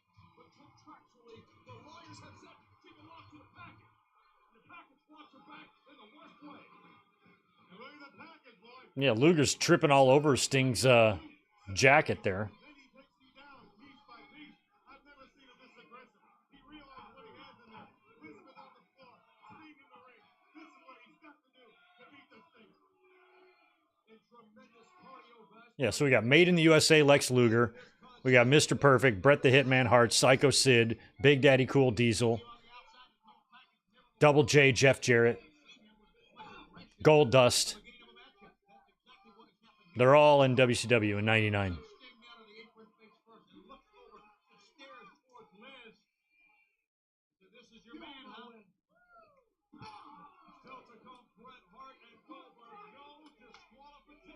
Bret Hart and Goldberg. It was hard for me at the time to watch Bret Hart in WCW. Like, I watched his first match against Flair. It sold out. I bought that pay-per-view. But most of his other matches, there was something about it that just made me, like, not want to watch them. Even though he was, like, my favorite wrestler, I just could not wrap my head around him in WCW. It just felt so wrong. Like, it felt so wrong in so many ways. That there wasn't anything he was really going to do there that was going to be exciting for me.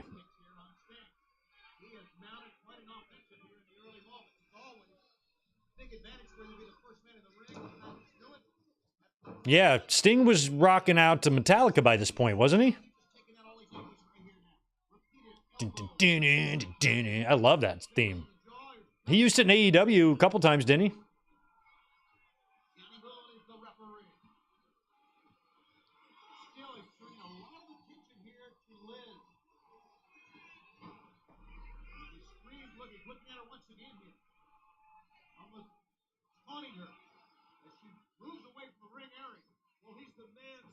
I was like, I like that they tried to do a few things. Like, Elizabeth was just never did much. She just was on the outside. But, like, the fact that they were throwing her in mud and doing her some random things with her in WCW was weird to me as a fan. I always looked at Elizabeth in one specific way, and to see her doing other stuff was wild to me. Like, what did she ever see in Luger? He's not even that good looking. Oh, yeah, she's slapping.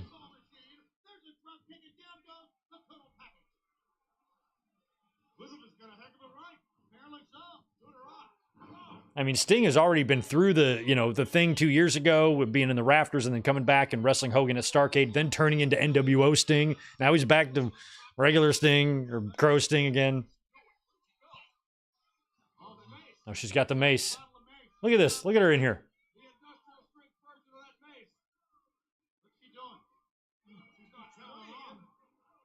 I think she's going to spray Sting.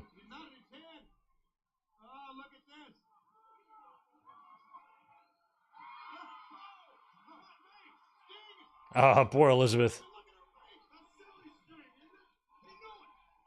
He knew she'd turn on him. It was just silly string.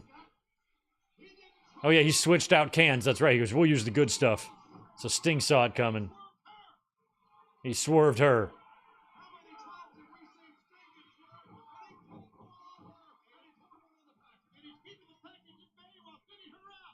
He pulled one on her and he pulled one on the package. What a line.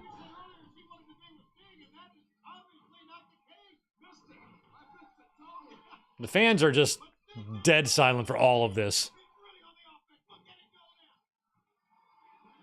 Like, Sting's got his crazy comeback going here. Fans are, like, just oblivious.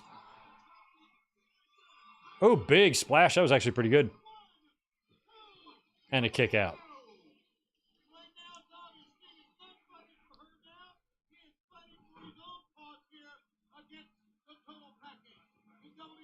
Did he give her a can of silly Sting? Is that what she got?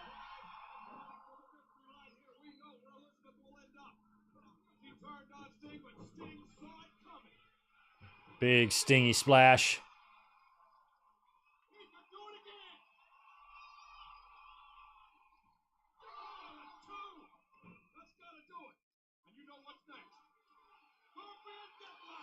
Scorpion Deathlock.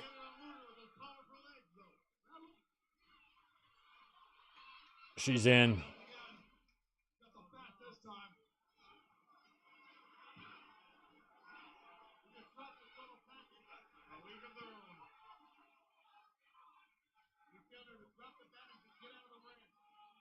Drop the bat, Elizabeth.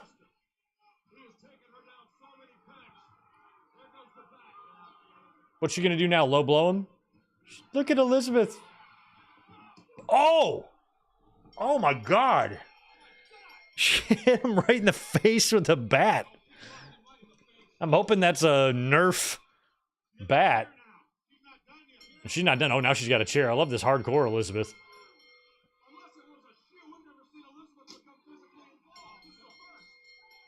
I just love her top half.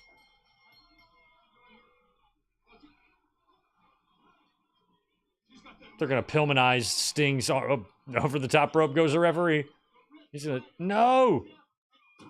Oh, my God.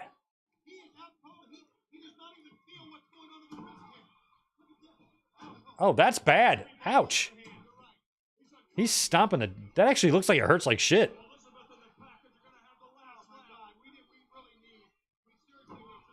Oh, no, he's hitting him. The way he's coming down with it, I'm like, it doesn't even look good.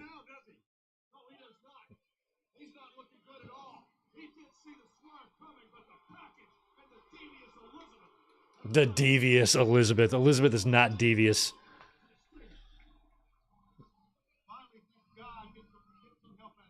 Luger continues whacking him with the bat, and the shittiest bat strikes ever. Elizabeth, I really enjoyed your outfit. I thought you looked great in that white scorpion thing.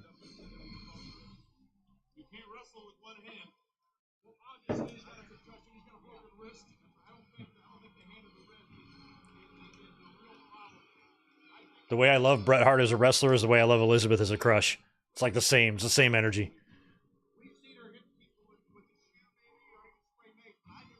Or same level, I should say.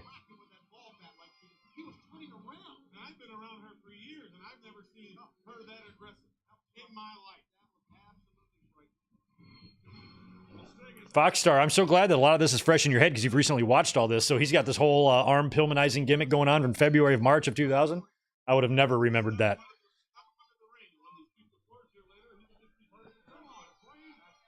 Luger's got no charisma either, though. He's just Luger. It's sometimes painful to hear him cut a promo.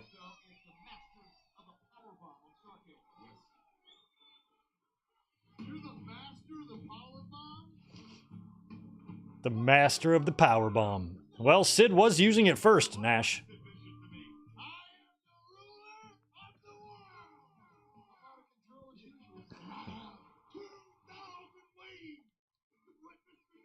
Isn't that the promo where Sid said he's half the man they are?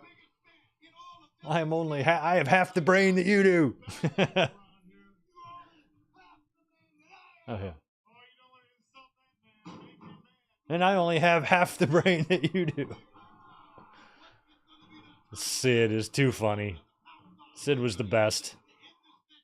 We just lost Sid, this past September, right?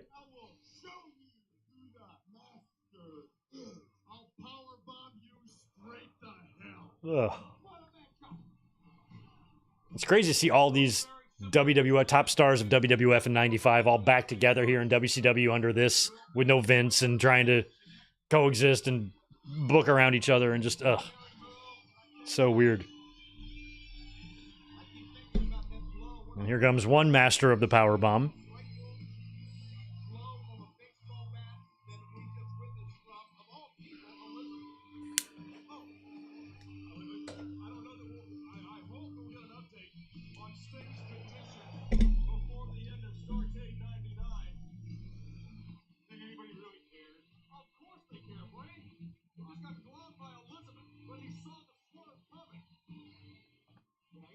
Trying to think who's this theme reminds me of.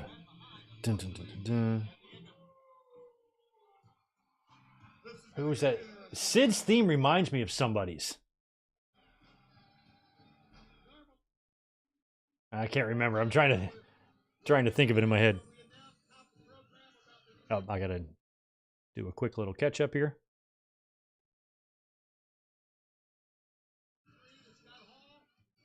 Here we go. Here comes Nash.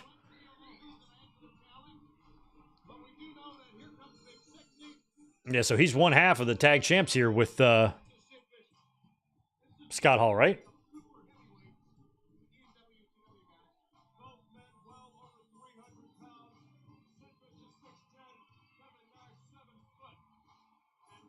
Nash and Sid in the ring again on pay-per-view.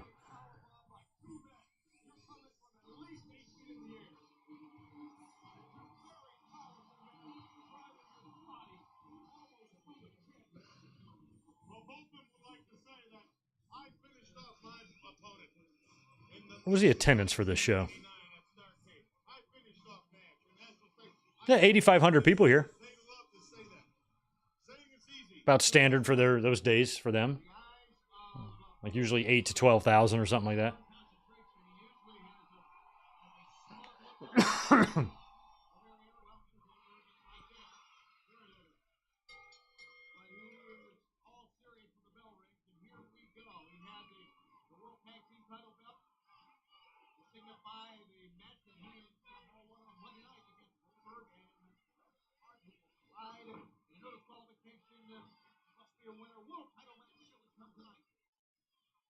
Shoehorned here into the MCI Center. The first of what was to be 3 huge main events. I also thought it was pretty wild to see Sid Vicious back in WCW. I thought that was kind of cool. Just like it was cool for Dustin and Steve Williams. You know, they had a little mixture of like WWF in '95, but they had, you know, they had some old school WCW in there too. We had the Varsity Club on the show tonight. What were the powers that be talking about? Saying something huge is going to go down tonight. Also, music to my ears, the real Sid Vicious theme. A combination remake rip off of the old WWE Sid Justice theme and China White by the Scorpions.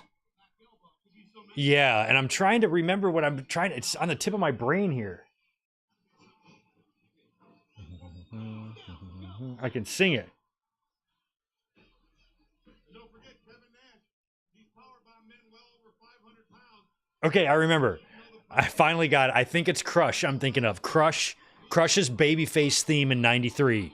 Dun, dun, dun, dun, dun, dun, dun, dun, dun. Sid's theme has a similar beat. Or the one, this might not be Sid's theme. Whatever the shit they just played. I don't know if that's a network edit or if that was Sid's actual theme in WCW in 99. But it sounded like Babyface 93 Crush's theme. I was like, I can almost get it. Dig it out of my memory. So Sid's theme here is definitely dubbed. Thank you. Thanks, Alan. I wasn't sure. I don't remember what Sid's theme was in WCW. I never gave a shit. Only about 3 minutes into the match. Remember, that's all it takes to win this one. We don't have to have a pinfall. Yeah, so this is like a slam match. It's the same concept. Just first person to hit a powerbomb wins. Sid is bleeding on his back. He's working on his back. He's trying to wear him down. Okay, thank you, Foxstar. That was the real Sid theme we heard here. Okay. Yeah, it sounded like kind of a slower down version, but the same beat as Crush's 93 Babyface theme in WWE. You're right. It's got to be with the Powerbomb, but let's see. Could be wear whom down here. We have seen Kevin Nash Powerbomb Big Sid Vicious. We know he's capable of doing it, but can he do it with the stakes of Starcade staring him right in the face? Like playing a game show, watching it at home. The questions are easy when you're sitting on the couch. You might be able to Powerbomb Sid Vicious when nothing's on the line, but can you do it at the granddaddy of them all? Once the spotlight's on you, right? It's different. Shut your mouth. Walk away with that chair, Scott, get Nash on the back. Just to let him know he's there. I mean, Sid was still in good shape. And it would be what, in a couple of months, right? He would do the leg thing. Oof. Ooh. Gives me the heebie-jeebies.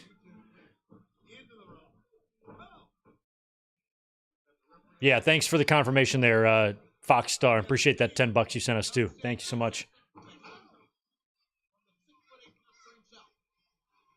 Sid Vicious back up again. Now remember, Nash all the way down, so they gave it a powerbomb instead of picking up off the mat, and then coming back down again. A 7-footer, well over 300 pounds. No easy job. It has been all Big Sid, the Millennium Man, thus Oh, it'd be a whole nother year. Okay, it's January 2001. Not okay. See, that's why I get the years confused. I was thinking it was the next January. So a whole nother year. So Sid hangs around then, doesn't he? The fact that does he wrestle all through 2000? That's crazy. He stays not hurt that whole time. he views this as his most important encounter. They'll remember Starcade. They'll remember the last one in the 1900s. And now he's calling the powerbomb. The fans in attendance agreeing that it's time, but Kevin The fans in attendance agreeing that it's time for the powerbomb. Sid's back is bleeding more. Referee gets taken down. He got waffled. Oh, and the ref's not going to see the... Oh my God, that's horrendous. That was ugly. I don't know if Sid lost control of him or if he stopped on purpose, but the referee did not see the powerbomb. Here comes Jarrett. Oh my God. Wow, Jarrett with the guitar. Is this leading up to the NWO 2000 forming?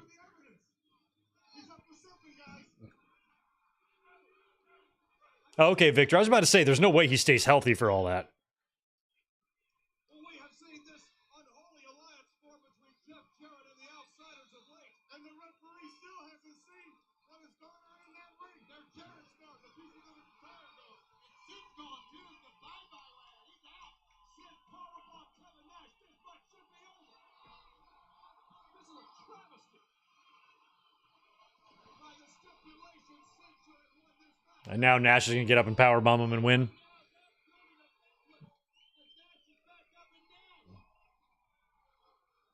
So Sid gave Nash like the worst powerbomb ever with the referee not seeing it. Then Jarrett came in and guitar smashed Sid, and now Nash can't even get him up. Oh no!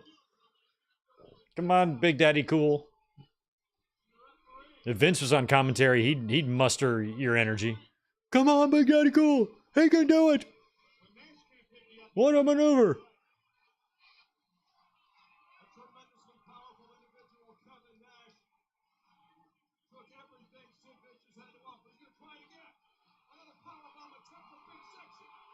Oh, still can't do it. Back hurts. Back pains are a bitch.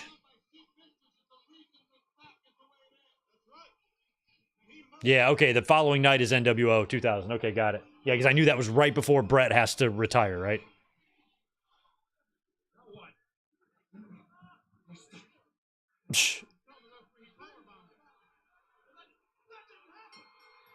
Nash just told him he did. Oh my God.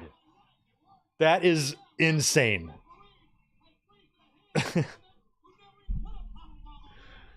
Did somebody win a match literally by telling the referee, bro, just trust me? Trust me, bro. Oh my God. So Sid gets the powerbomb in, referee doesn't see it. Then Nash can't powerbomb him, but just tells the referee he did, and referee's like, good enough? That is insanity.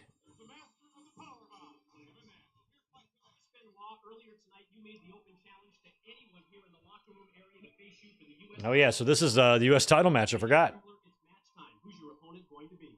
The invitation is still open for anyone who wants to fight for the pride, prestige, notoriety of wearing the U.S. heavyweight title.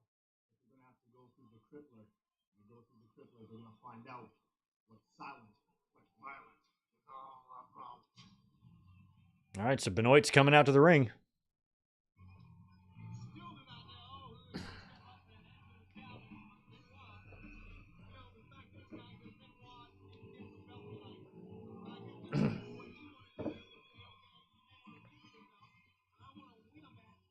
Boy, I hope they hang the belt up higher than they hung the crowbar.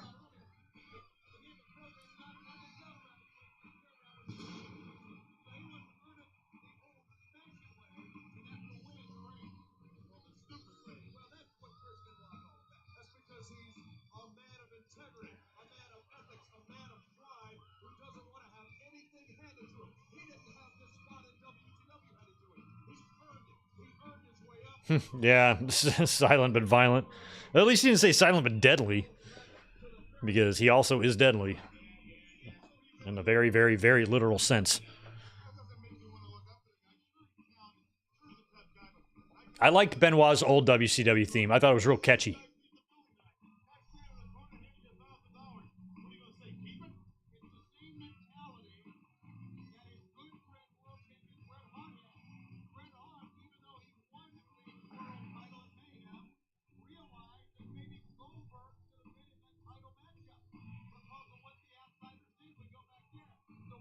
Look at that little tiny sign that guy wrote. Dude, you really sit at your kitchen table and wrote that I mean, the camera showed it, so good for you, but nobody can see that. See Mike there with the arrow? He knows how. He's nice and big, black and bold.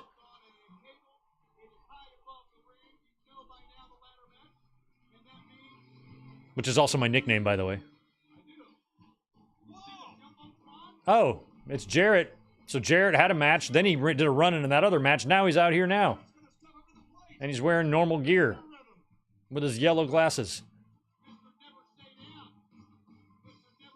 This feels definitely dubbed. Was Jarrett using the Kid Rock knockoff by this point?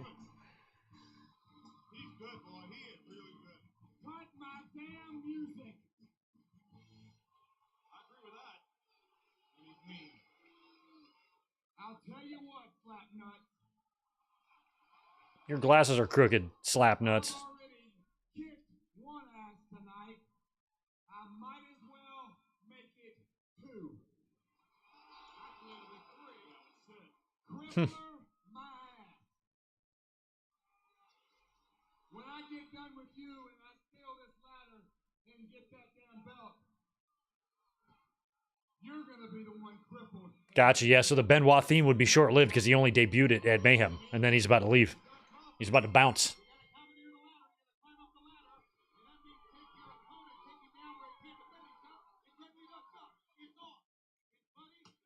Oof.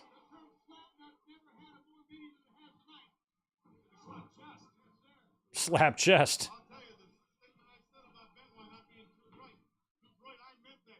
But you can't take away the toughness. Now, Jarrett and Benoit, I think, wrestled when Jarrett was in the company previously in '97, right? They had to have had a match or two, right?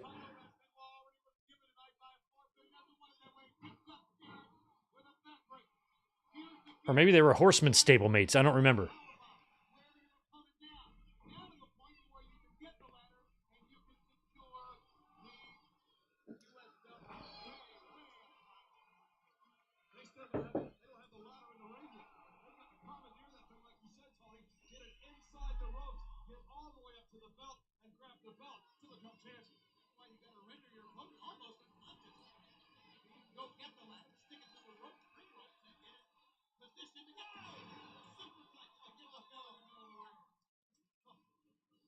And that made the belt move. Jarrett almost wiped off the belt with his feet. That superplex. He was up in the left. All right, superplex is enabled now. Benoit to go towards that. Look out for his position away from the ring. You see Jarrett in the background still prone. Not moving. Time for the hook and ladder, man. Let's see, because if Jarrett can battle back here, you know this ladder is used as a weapon many times as well. Well, Jarrett heard the ladder. He heard the ladder hit the ring and rattle in. That's what really came. Look out. Baseball slide into the ladder. First time I saw that at WrestleMania 10, it blew my mind. Hanging there on the bottom rope. He used the ladder. Immediately uses a weapon that time. Oh, that's going to be, oof, interesting spot there. That ladder's just dangling. Benoit has been training and planning and formulating a strategy for Scott Hall. Last call himself in this matchup. Jeff Jarrett, as talented as he is, isn't Scott Hall. Not the same height, not the same style of wrestling. Chris Benoit may be at a disadvantage here. I'd get him wounded. I'd get that crippler down and get him wounded real good. And then open that ladder and start climbing. Guess what? He does have him wounded real good because he's opened up a cut above his right eye, I do believe. Well, he has. Hmm. Right now, he's bleeding profusely as Jeff Jarrett hits the ladder. We talked about the ladder being used as a weapon. Immediately, oh, come to the play. That aluminum ladder is so. Oof. Benoit got kind of cut open. Outer edges there. It's got sharp points. It's so dangerous. Now you see the ladder in position. Jarrett's been done on the outside. Jarrett is trying to crawl in as Benoit's trying to crawl up. And Jarrett's going to stop Benoit. Now it gets interesting, guys. The ladder's in the ring. The ladder's set up. It could be a weapon. It could be a launching pad. Oh, no. You know, the worst thing that can happen to Jeff Jarrett right now is if on that jumbotron, Chris Benoit gets a gauge and how he's been opened up. How he has just been racked by that ladder. Talk about incentive. You know, I'm looking into that. I think that may be a nosebleed. I'm not so sure if he's cut Yeah, I think he got a. Yeah, I think it was a bridge of his nose he got. I couldn't tell. Looks like it sucks, whatever it is.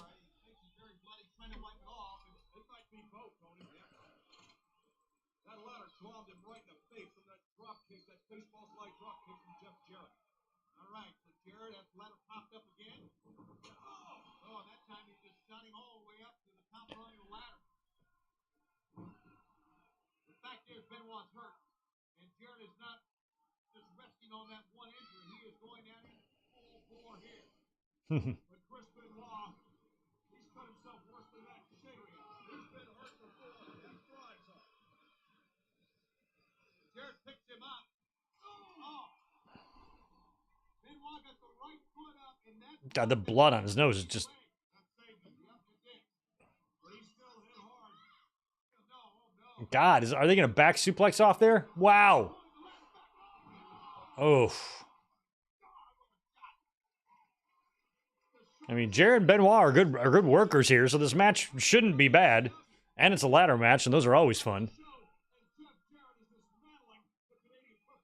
over yet, though. Well, I'll never count Chris Benoit out. Never. But we haven't seen Benoit handle like this in a long, long time, if ever. Now Jarrett means business. That was great improvisation that time because when he blocked that one shot, Jarrett climbed up, looked at the ladder, looked at Benoit, saw the decision, said, okay, I'll just very calmly pull the ladder back, and there you see the result. It could mean that Jarrett wins the thing. And there's the bell hanging. This is Jarrett's second match of Starcade, and he was involved in the Powerbomb matchup. Jarrett made a mistake that time. He should have walked around the other side of the ladder and climbed up. He climbed up right at the feet of Benoit, who was easily could have put him up. Oh, God. Oh, he's got Jarrett tied to that ladder in the center of the ring. Ladder of woe. The ladder of woe. Oh, my God. Jarrett trying to just maneuver the ladder and knock the ladder down. Look at that. Look at how oh, wow. Wow. Jeez. And that ladder's on top of Jarrett. I couldn't tell who was making the ladder move. If it was Benoit or Jarrett. Away from having his thing wedged out or a broken fibula. Oh, yeah, for sure. This has definitely got to be the best match. What an effort like this. Can you imagine this guy was in a I mean, every match has been. I thought we'd have a couple of gems in here or something amongst all this craziness, but it's largely a lot of crap. all about opportunity, like you said, guys. He answered the challenge. Win or lose, He did. newfound respect for one Jeff Jarrett. Come on, Benoit. Beat Jarrett on your way out the door. Now they're both going out. It's a race to the top. And they're fighting back and forth. They're wearing each other out. Oh, wow. Very brutal. Oh, tips him right backwards. If Jarrett did a few more runs up, he would have catapulted outside the ring that time. So very close to a serious injury suffered by Jeff Jarrett. Speaking of serious injury, look at the He's going up. the crippler Chris Benoit. He's making a gallant attempt to get his belt down. Can he do it? Jarrett is backed up and Jarrett's going to shove the ladder over. Oh. God, it's got to hurt so bad to get hung up on like those ropes because they're so stiff, those cables. Clotheslining yourself on a WCW cable rope. Man. Take the front of that goal on the top rope. But it still takes your breath away, and it only needs that one moment, that one opportunity. And this opportunity, Jeff Jarrett is about to scale the ladder. I'm not so sure that blood from his own head or the face of Benoit on the head of Jarrett, who is got 3 or 4 runs away from getting it. Oh, no. Benoit pushing the other way. That's like the third straight like ladder shove down spot that they've done. And then straddled the top rope. He was trying to block it. He was trying to spring himself back in by bouncing off the top rope and missed. This should be easy pickings for Benoit now, but look, Jarrett's still got some fight. He's not out of it yet. He knows that Benoit's going up. Feel like Jarrett's going to go to the top. What about it now? Benoit literally climbing the ladder of WCW, but Jeff Jarrett has other ideas. Get up there, Jeff. Come across the cross body or something just to dive towards the ladder. But Benoit's there. He's got to take. Oh, wow. Oh my God! Never saw anything like that in my life. Shh, Bobby Heenan. I love the way he puts shit over.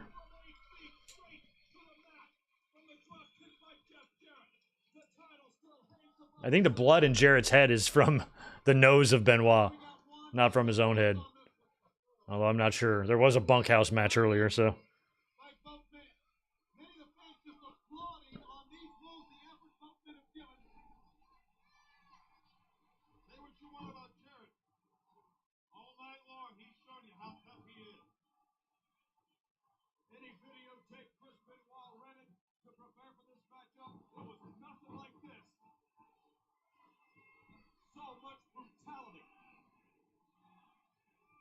shot for a highlight reel. This is just straightforward fighting by two men who want to be United States champions. Wow, Benoit rolling under the ladder, drop kicking the ladder into Jarrett.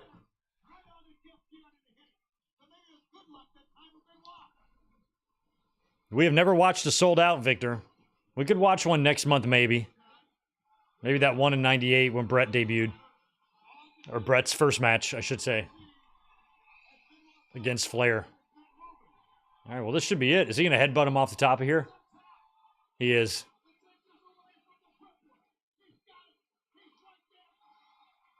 He's got his hand on it. Is he not going to take it? Oh my God, what a fall. Now you got to climb back up there. Oof. Shit. Benoit diving off the top of the ladder, delivering the headbutt to Jarrett, now climbing back up the ladder to retrieve the U.S. title with a bloody nose.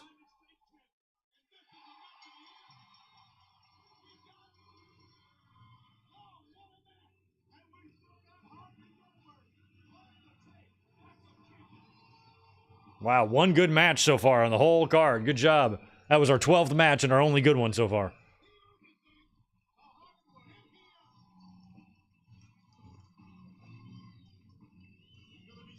I mean, I'd be willing to say that I think the second best match is Norman and Ming.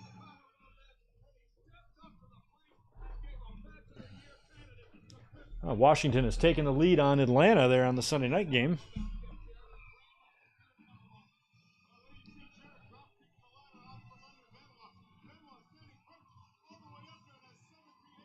Damn, he came down so crazy.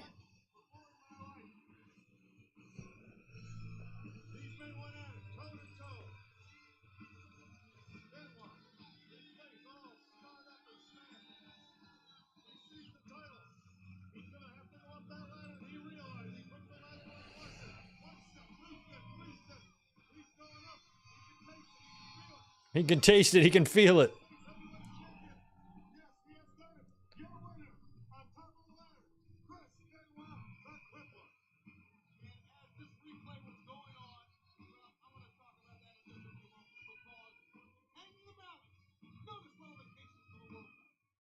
All right. No disqualification for the world title.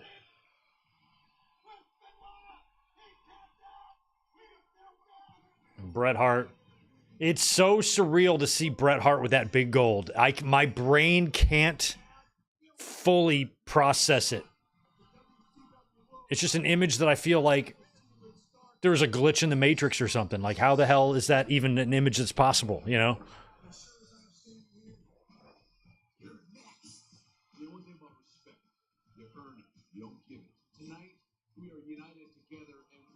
And Bret was like a double champion at that time, U.S. and world champion. That's crazy. And tag titles, too, with Goldberg, I think. Yeah, Bret's got 3 belts there. Look, they were getting along. It was so nice.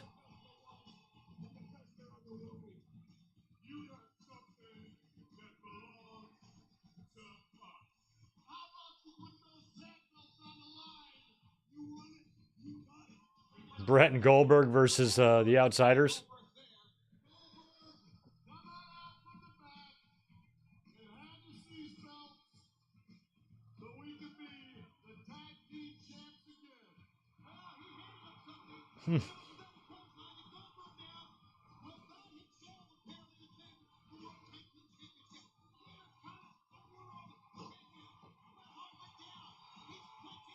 When did Goldberg cut his hand? Was that January '99? I'm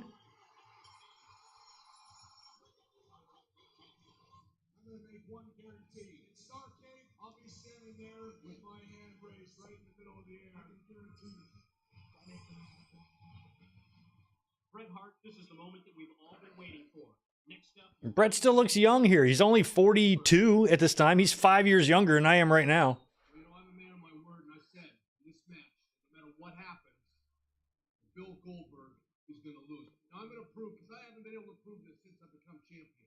And I knew the second that I won the title that I was going to have to prove it against Bill Goldberg. So I'm going to prove it tonight to all the doubters, to all the skeptics. Tonight, I will walk out of that ring the best there is, the best there was, and the best there ever will be, whether Bill Goldberg likes it or not. So crazy seeing Bret Hart in front of a Starcade banner and not a WrestleMania one.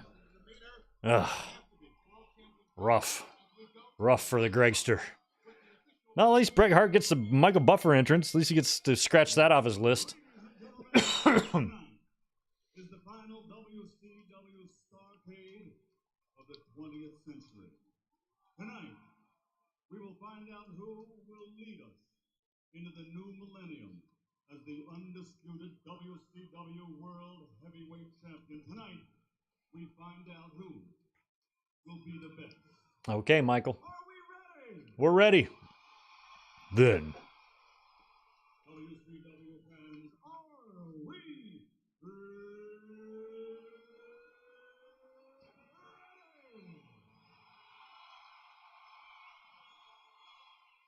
From the capital city of the United States of America, Buffer made so much money for doing these. District Columbia. Ladies and gentlemen, we are. Oh, now they're ready to rumble. Not let's get ready to rumble. Why? Because WWE was doing the let's get ready to suck it. So they didn't want the chant to be. Is that why they did that? Were they worried the WCW crowd was going to chant let's get ready to suck it instead of let's get ready to rumble?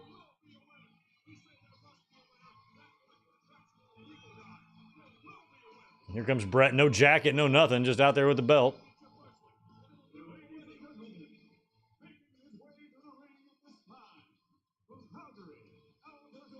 In fact, with Bret with that belt around his waist is just crazy.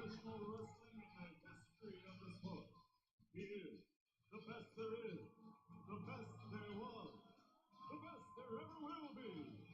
Ladies and gentlemen, presenting the reigning independent, undisputed WCW. I mean, he had been in the company about 2 years by this point, Bret. God.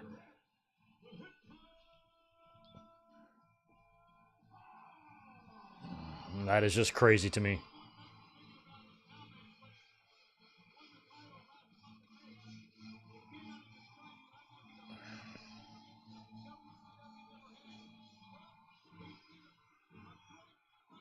Buffer in a blue blazer. Yeah, that is kind of fucked up, isn't it? This is just a few months after, you know.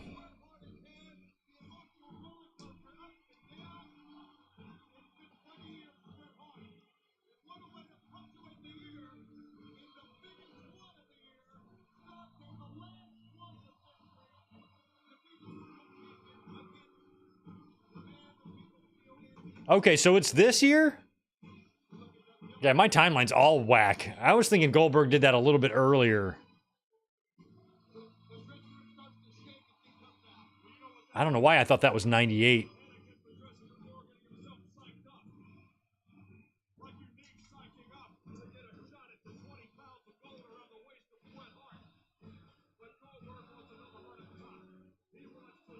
Why does Goldberg require all of this security? Who's trying to get to him? And why can't he defend himself, you know?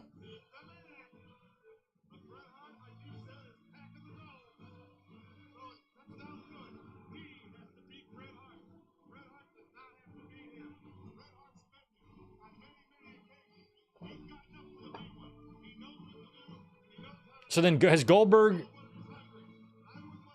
So if he doesn't do the thing to his arm for like a couple more weeks, he hasn't been a heel yet. So he's been face all year in 99. The heel shit is in 2000. But he's out for a long time though, isn't he? So that heel run by Goldberg must not have lasted long.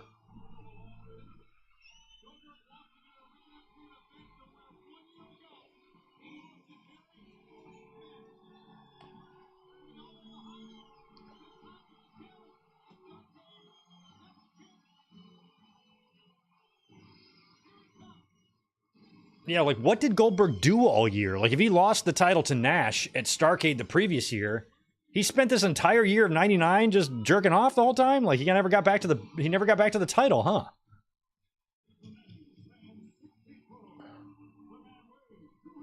He only had that one run?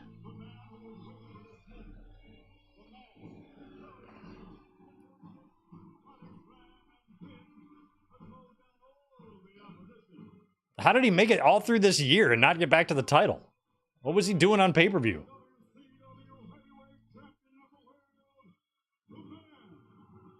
Was he like feuding with Steiner and shit like that? Is that what was going on? Or that's probably in 2000 also.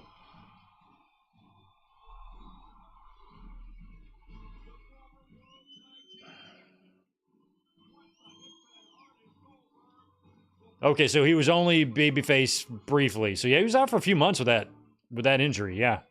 Yikes. Okay, thanks. All right, I'm starting to clean up my timeline a little bit. Now it's starting to make sense. All right, Goldberg is challenging for the title in the main event of the pay-per-view he lost the title in last year.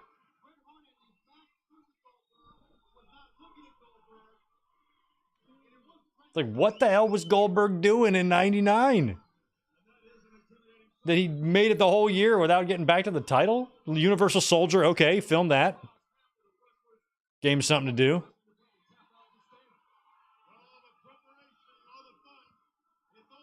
Yeah, out about 5 months with that injury. Okay. Steiner was in 99, so he did some Steiner stuff. Feuded with Sid, won the U.S. title again, faced Sting. Oh, yeah, that's right. We watched that. Did we watch Halloween Havoc? 99, right? All right, Bret and Goldberg. Bret always kept himself in good shape. He's 42 here. Looks great.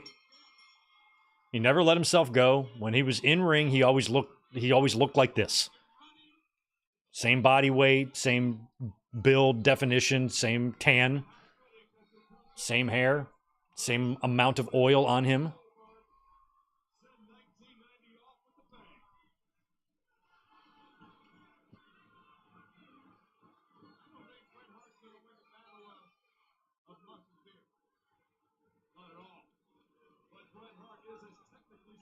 Was feuding with Rick Steiner leading into Hog Wild. Did we watch that one too? We watched the Road Wild this year, I think. I don't think it was 99. Might have been 98. I'll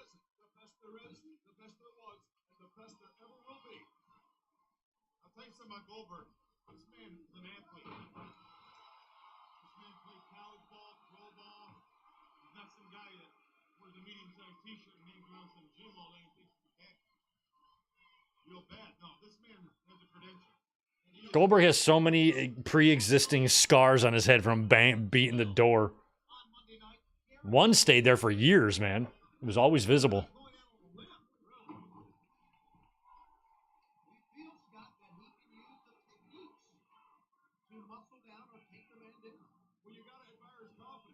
Except his early WWE days when he was on the roids.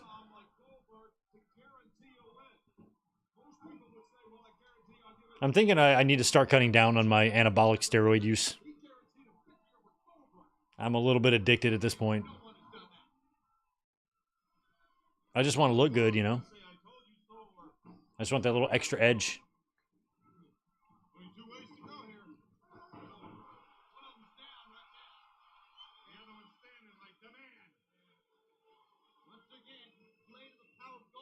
That announce desk is way too small and little and intimate. I would not want to be that close to Shivani for that many hours. Oh, wow. Big press slam on Bret. Got to start keeping our eye out for this kick. I mean, there's only 10 minutes left in the show, so...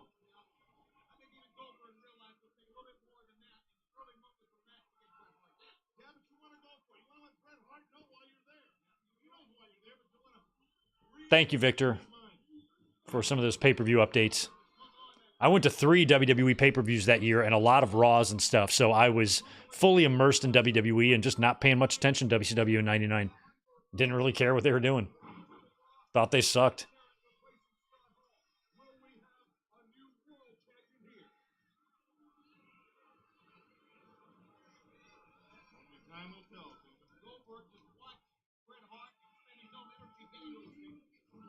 Goldberg liked to do that little rolling ankle submission move.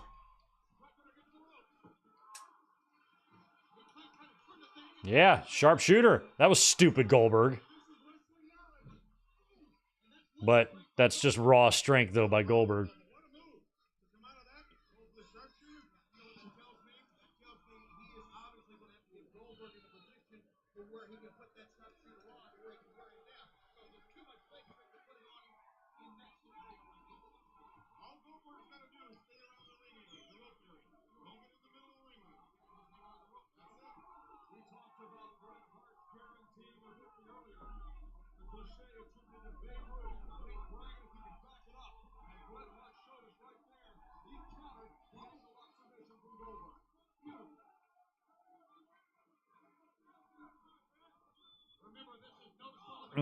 Oh. Silverman has had a rough. Was that Silverman again? He's had a rough night. He got duct taped to the ropes earlier. Now he took a real legit bump up against the steel guardrail there.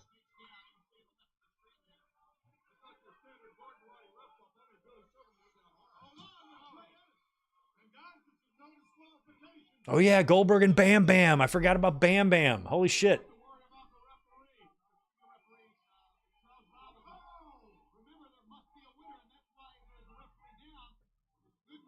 I think they had a somewhat decent match too, did they? From what I remember. Bam Bam, I'm sure carried it.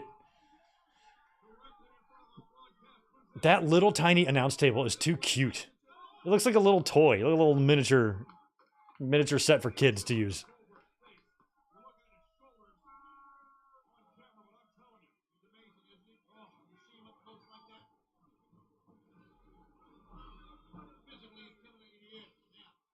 They said ref bump. I love it.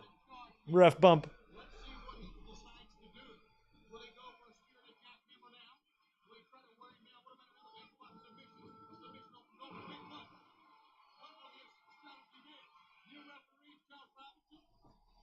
All right, Charles Robinson is in there now. Hopefully he won't get his ass kicked.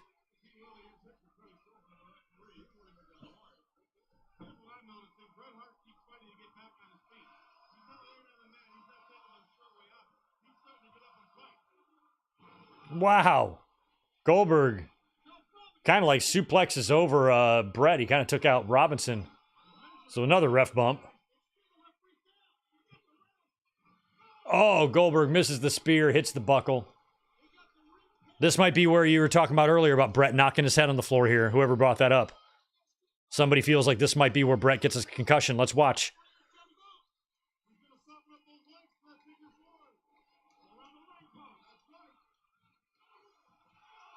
Oh, he did hit pretty hard, and Bret, you could hear him go, oh, fuck.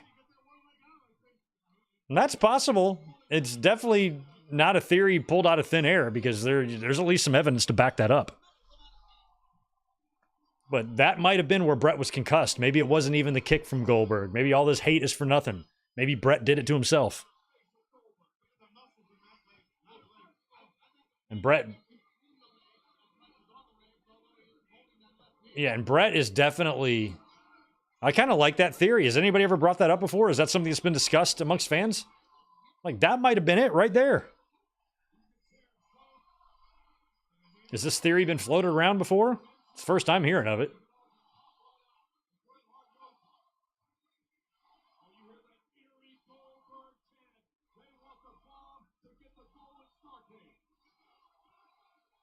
He got up very slow from that. And it might be different than doing that in a WWE ring. You know, you might have more room. Maybe he just didn't know he was going to fall back that hard and whack his head. He seems all right. He doesn't seem too wobbly. But I think there's just as good a chance that that move there gave him a concussion as much as the kick to the head did.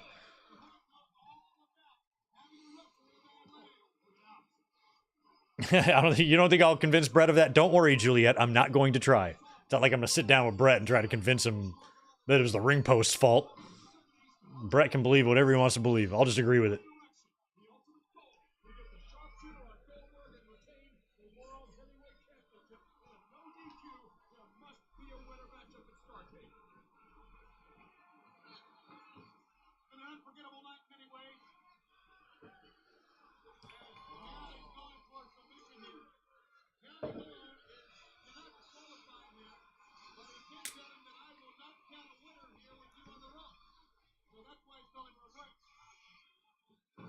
Oof.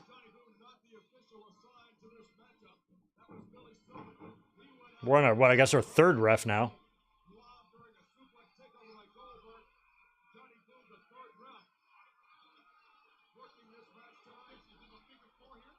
Figure 4 by Bret. Probably looking at our thumbnail right here.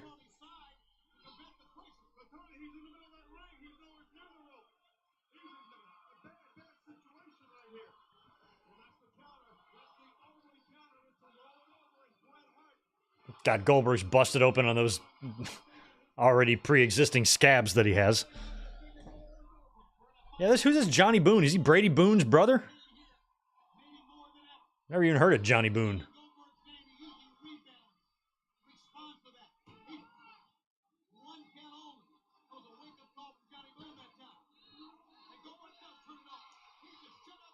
Yeah, they do not have good eye. I saw that too, Gilbert. There's not much padding on the outside there.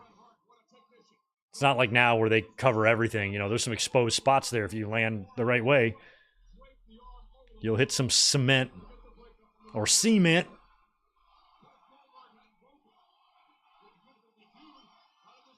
Remember when I was a kid, I moved to North Carolina, and the kids called cement cement. I'm like, cement?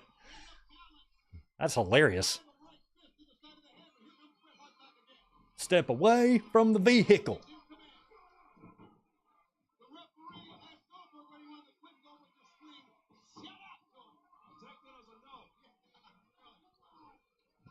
All right, Bret's going to work on the knee and legs of Goldberg. Okay, by my count, I thought that this show was over in 3 minutes. I guess it is. I mean, they got like literally exactly 3 minutes to wrap this up and go off the air. So what's going to happen? Another ref bump?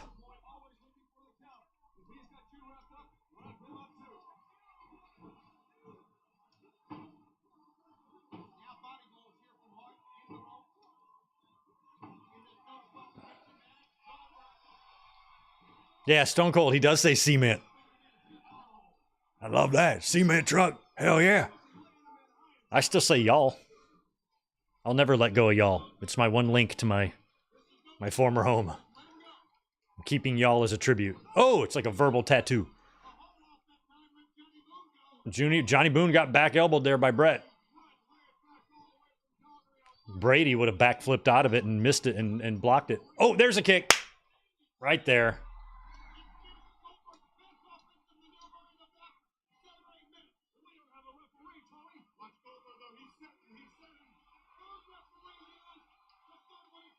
I mean, Bret felt like he was legitimately hurt more by the ring post than the kick.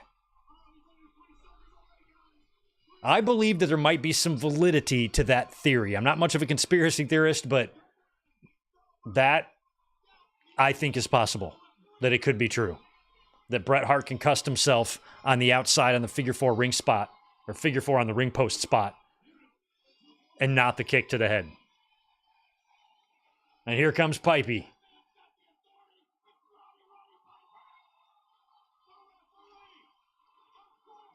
Piper's got a Shane Douglas thing on. Shane's wearing one too. Everybody's banged up in WCW.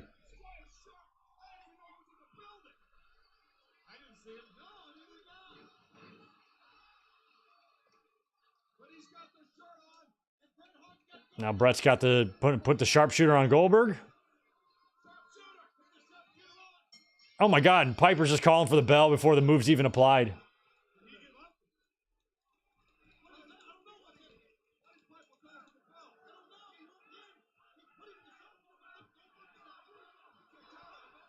This is Bret, Piper, and Goldberg, three of the last few Starcade main events right here. And now Piper's taking the belt and leaving with it. It's Montreal all over again. It's the Baltimore screw job. So what, Bret's trying to play it off like he didn't know Piper was going to do this, but the next night he turns heel and forms NWO 2000? That's what they do? And Piper gives him that. Now, what's Piper's role in all this?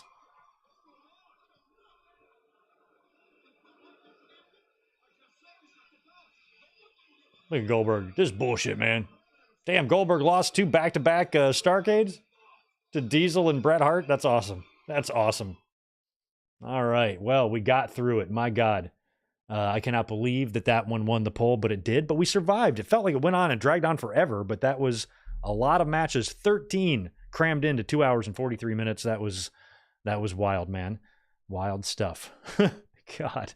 I'm glad we got that one done, though, and finally knocked out a bad one. So we'll have to do the same thing for January. I'll start looking at some Royal Rumbles, and I'll set up a link for next week. And then I think I'm going to be uploading a video tomorrow or the next day before New Year's Day. But this is the last time you're going to see me live. So thank you again for Really, really great year of the watch-alongs. These are a lot of fun. We're going to keep them going next week, January 5th, right before the Raw Netflix debut. We'll be here to do probably a Royal Rumble, unless we want to do a sold-out. I'll give it some thought, but probably a Royal Rumble next week. My plan was to be here tomorrow night to watch Raw with you guys and talk about that, or actually do a Raw review and a post-show, but work is still a little bit crazy until I get on the other side of New Year's Eve. So I'm going to be working tomorrow as well as New Year's Eve, but the next time we're going to be live is, 3 days from now? New Year's Day, Dynamite, Fight for the Fallen. I'll post a link to that probably tonight for us to watch that together on Wednesday, and I'll also hit the channel with a couple of videos, a couple of shorts here tomorrow and Tuesday as we wrap up and finish up 2024. It was another great one on the channel. And thanks again to all y'all who are here every week with us. And like I said, we're going to continue that going on next week. And Happy New Year to everybody. I hope you had a great holiday. I hope you have a great New Year's Eve and a great New Year's Day. Please spend it with me as we're going to watch Fight for the Fallen. And as you're leaving here tonight, do me a favor, smash that thumbs up button on your way out the door.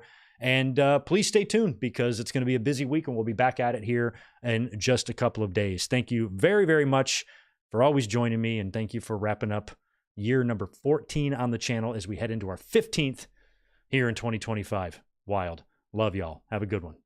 Peace.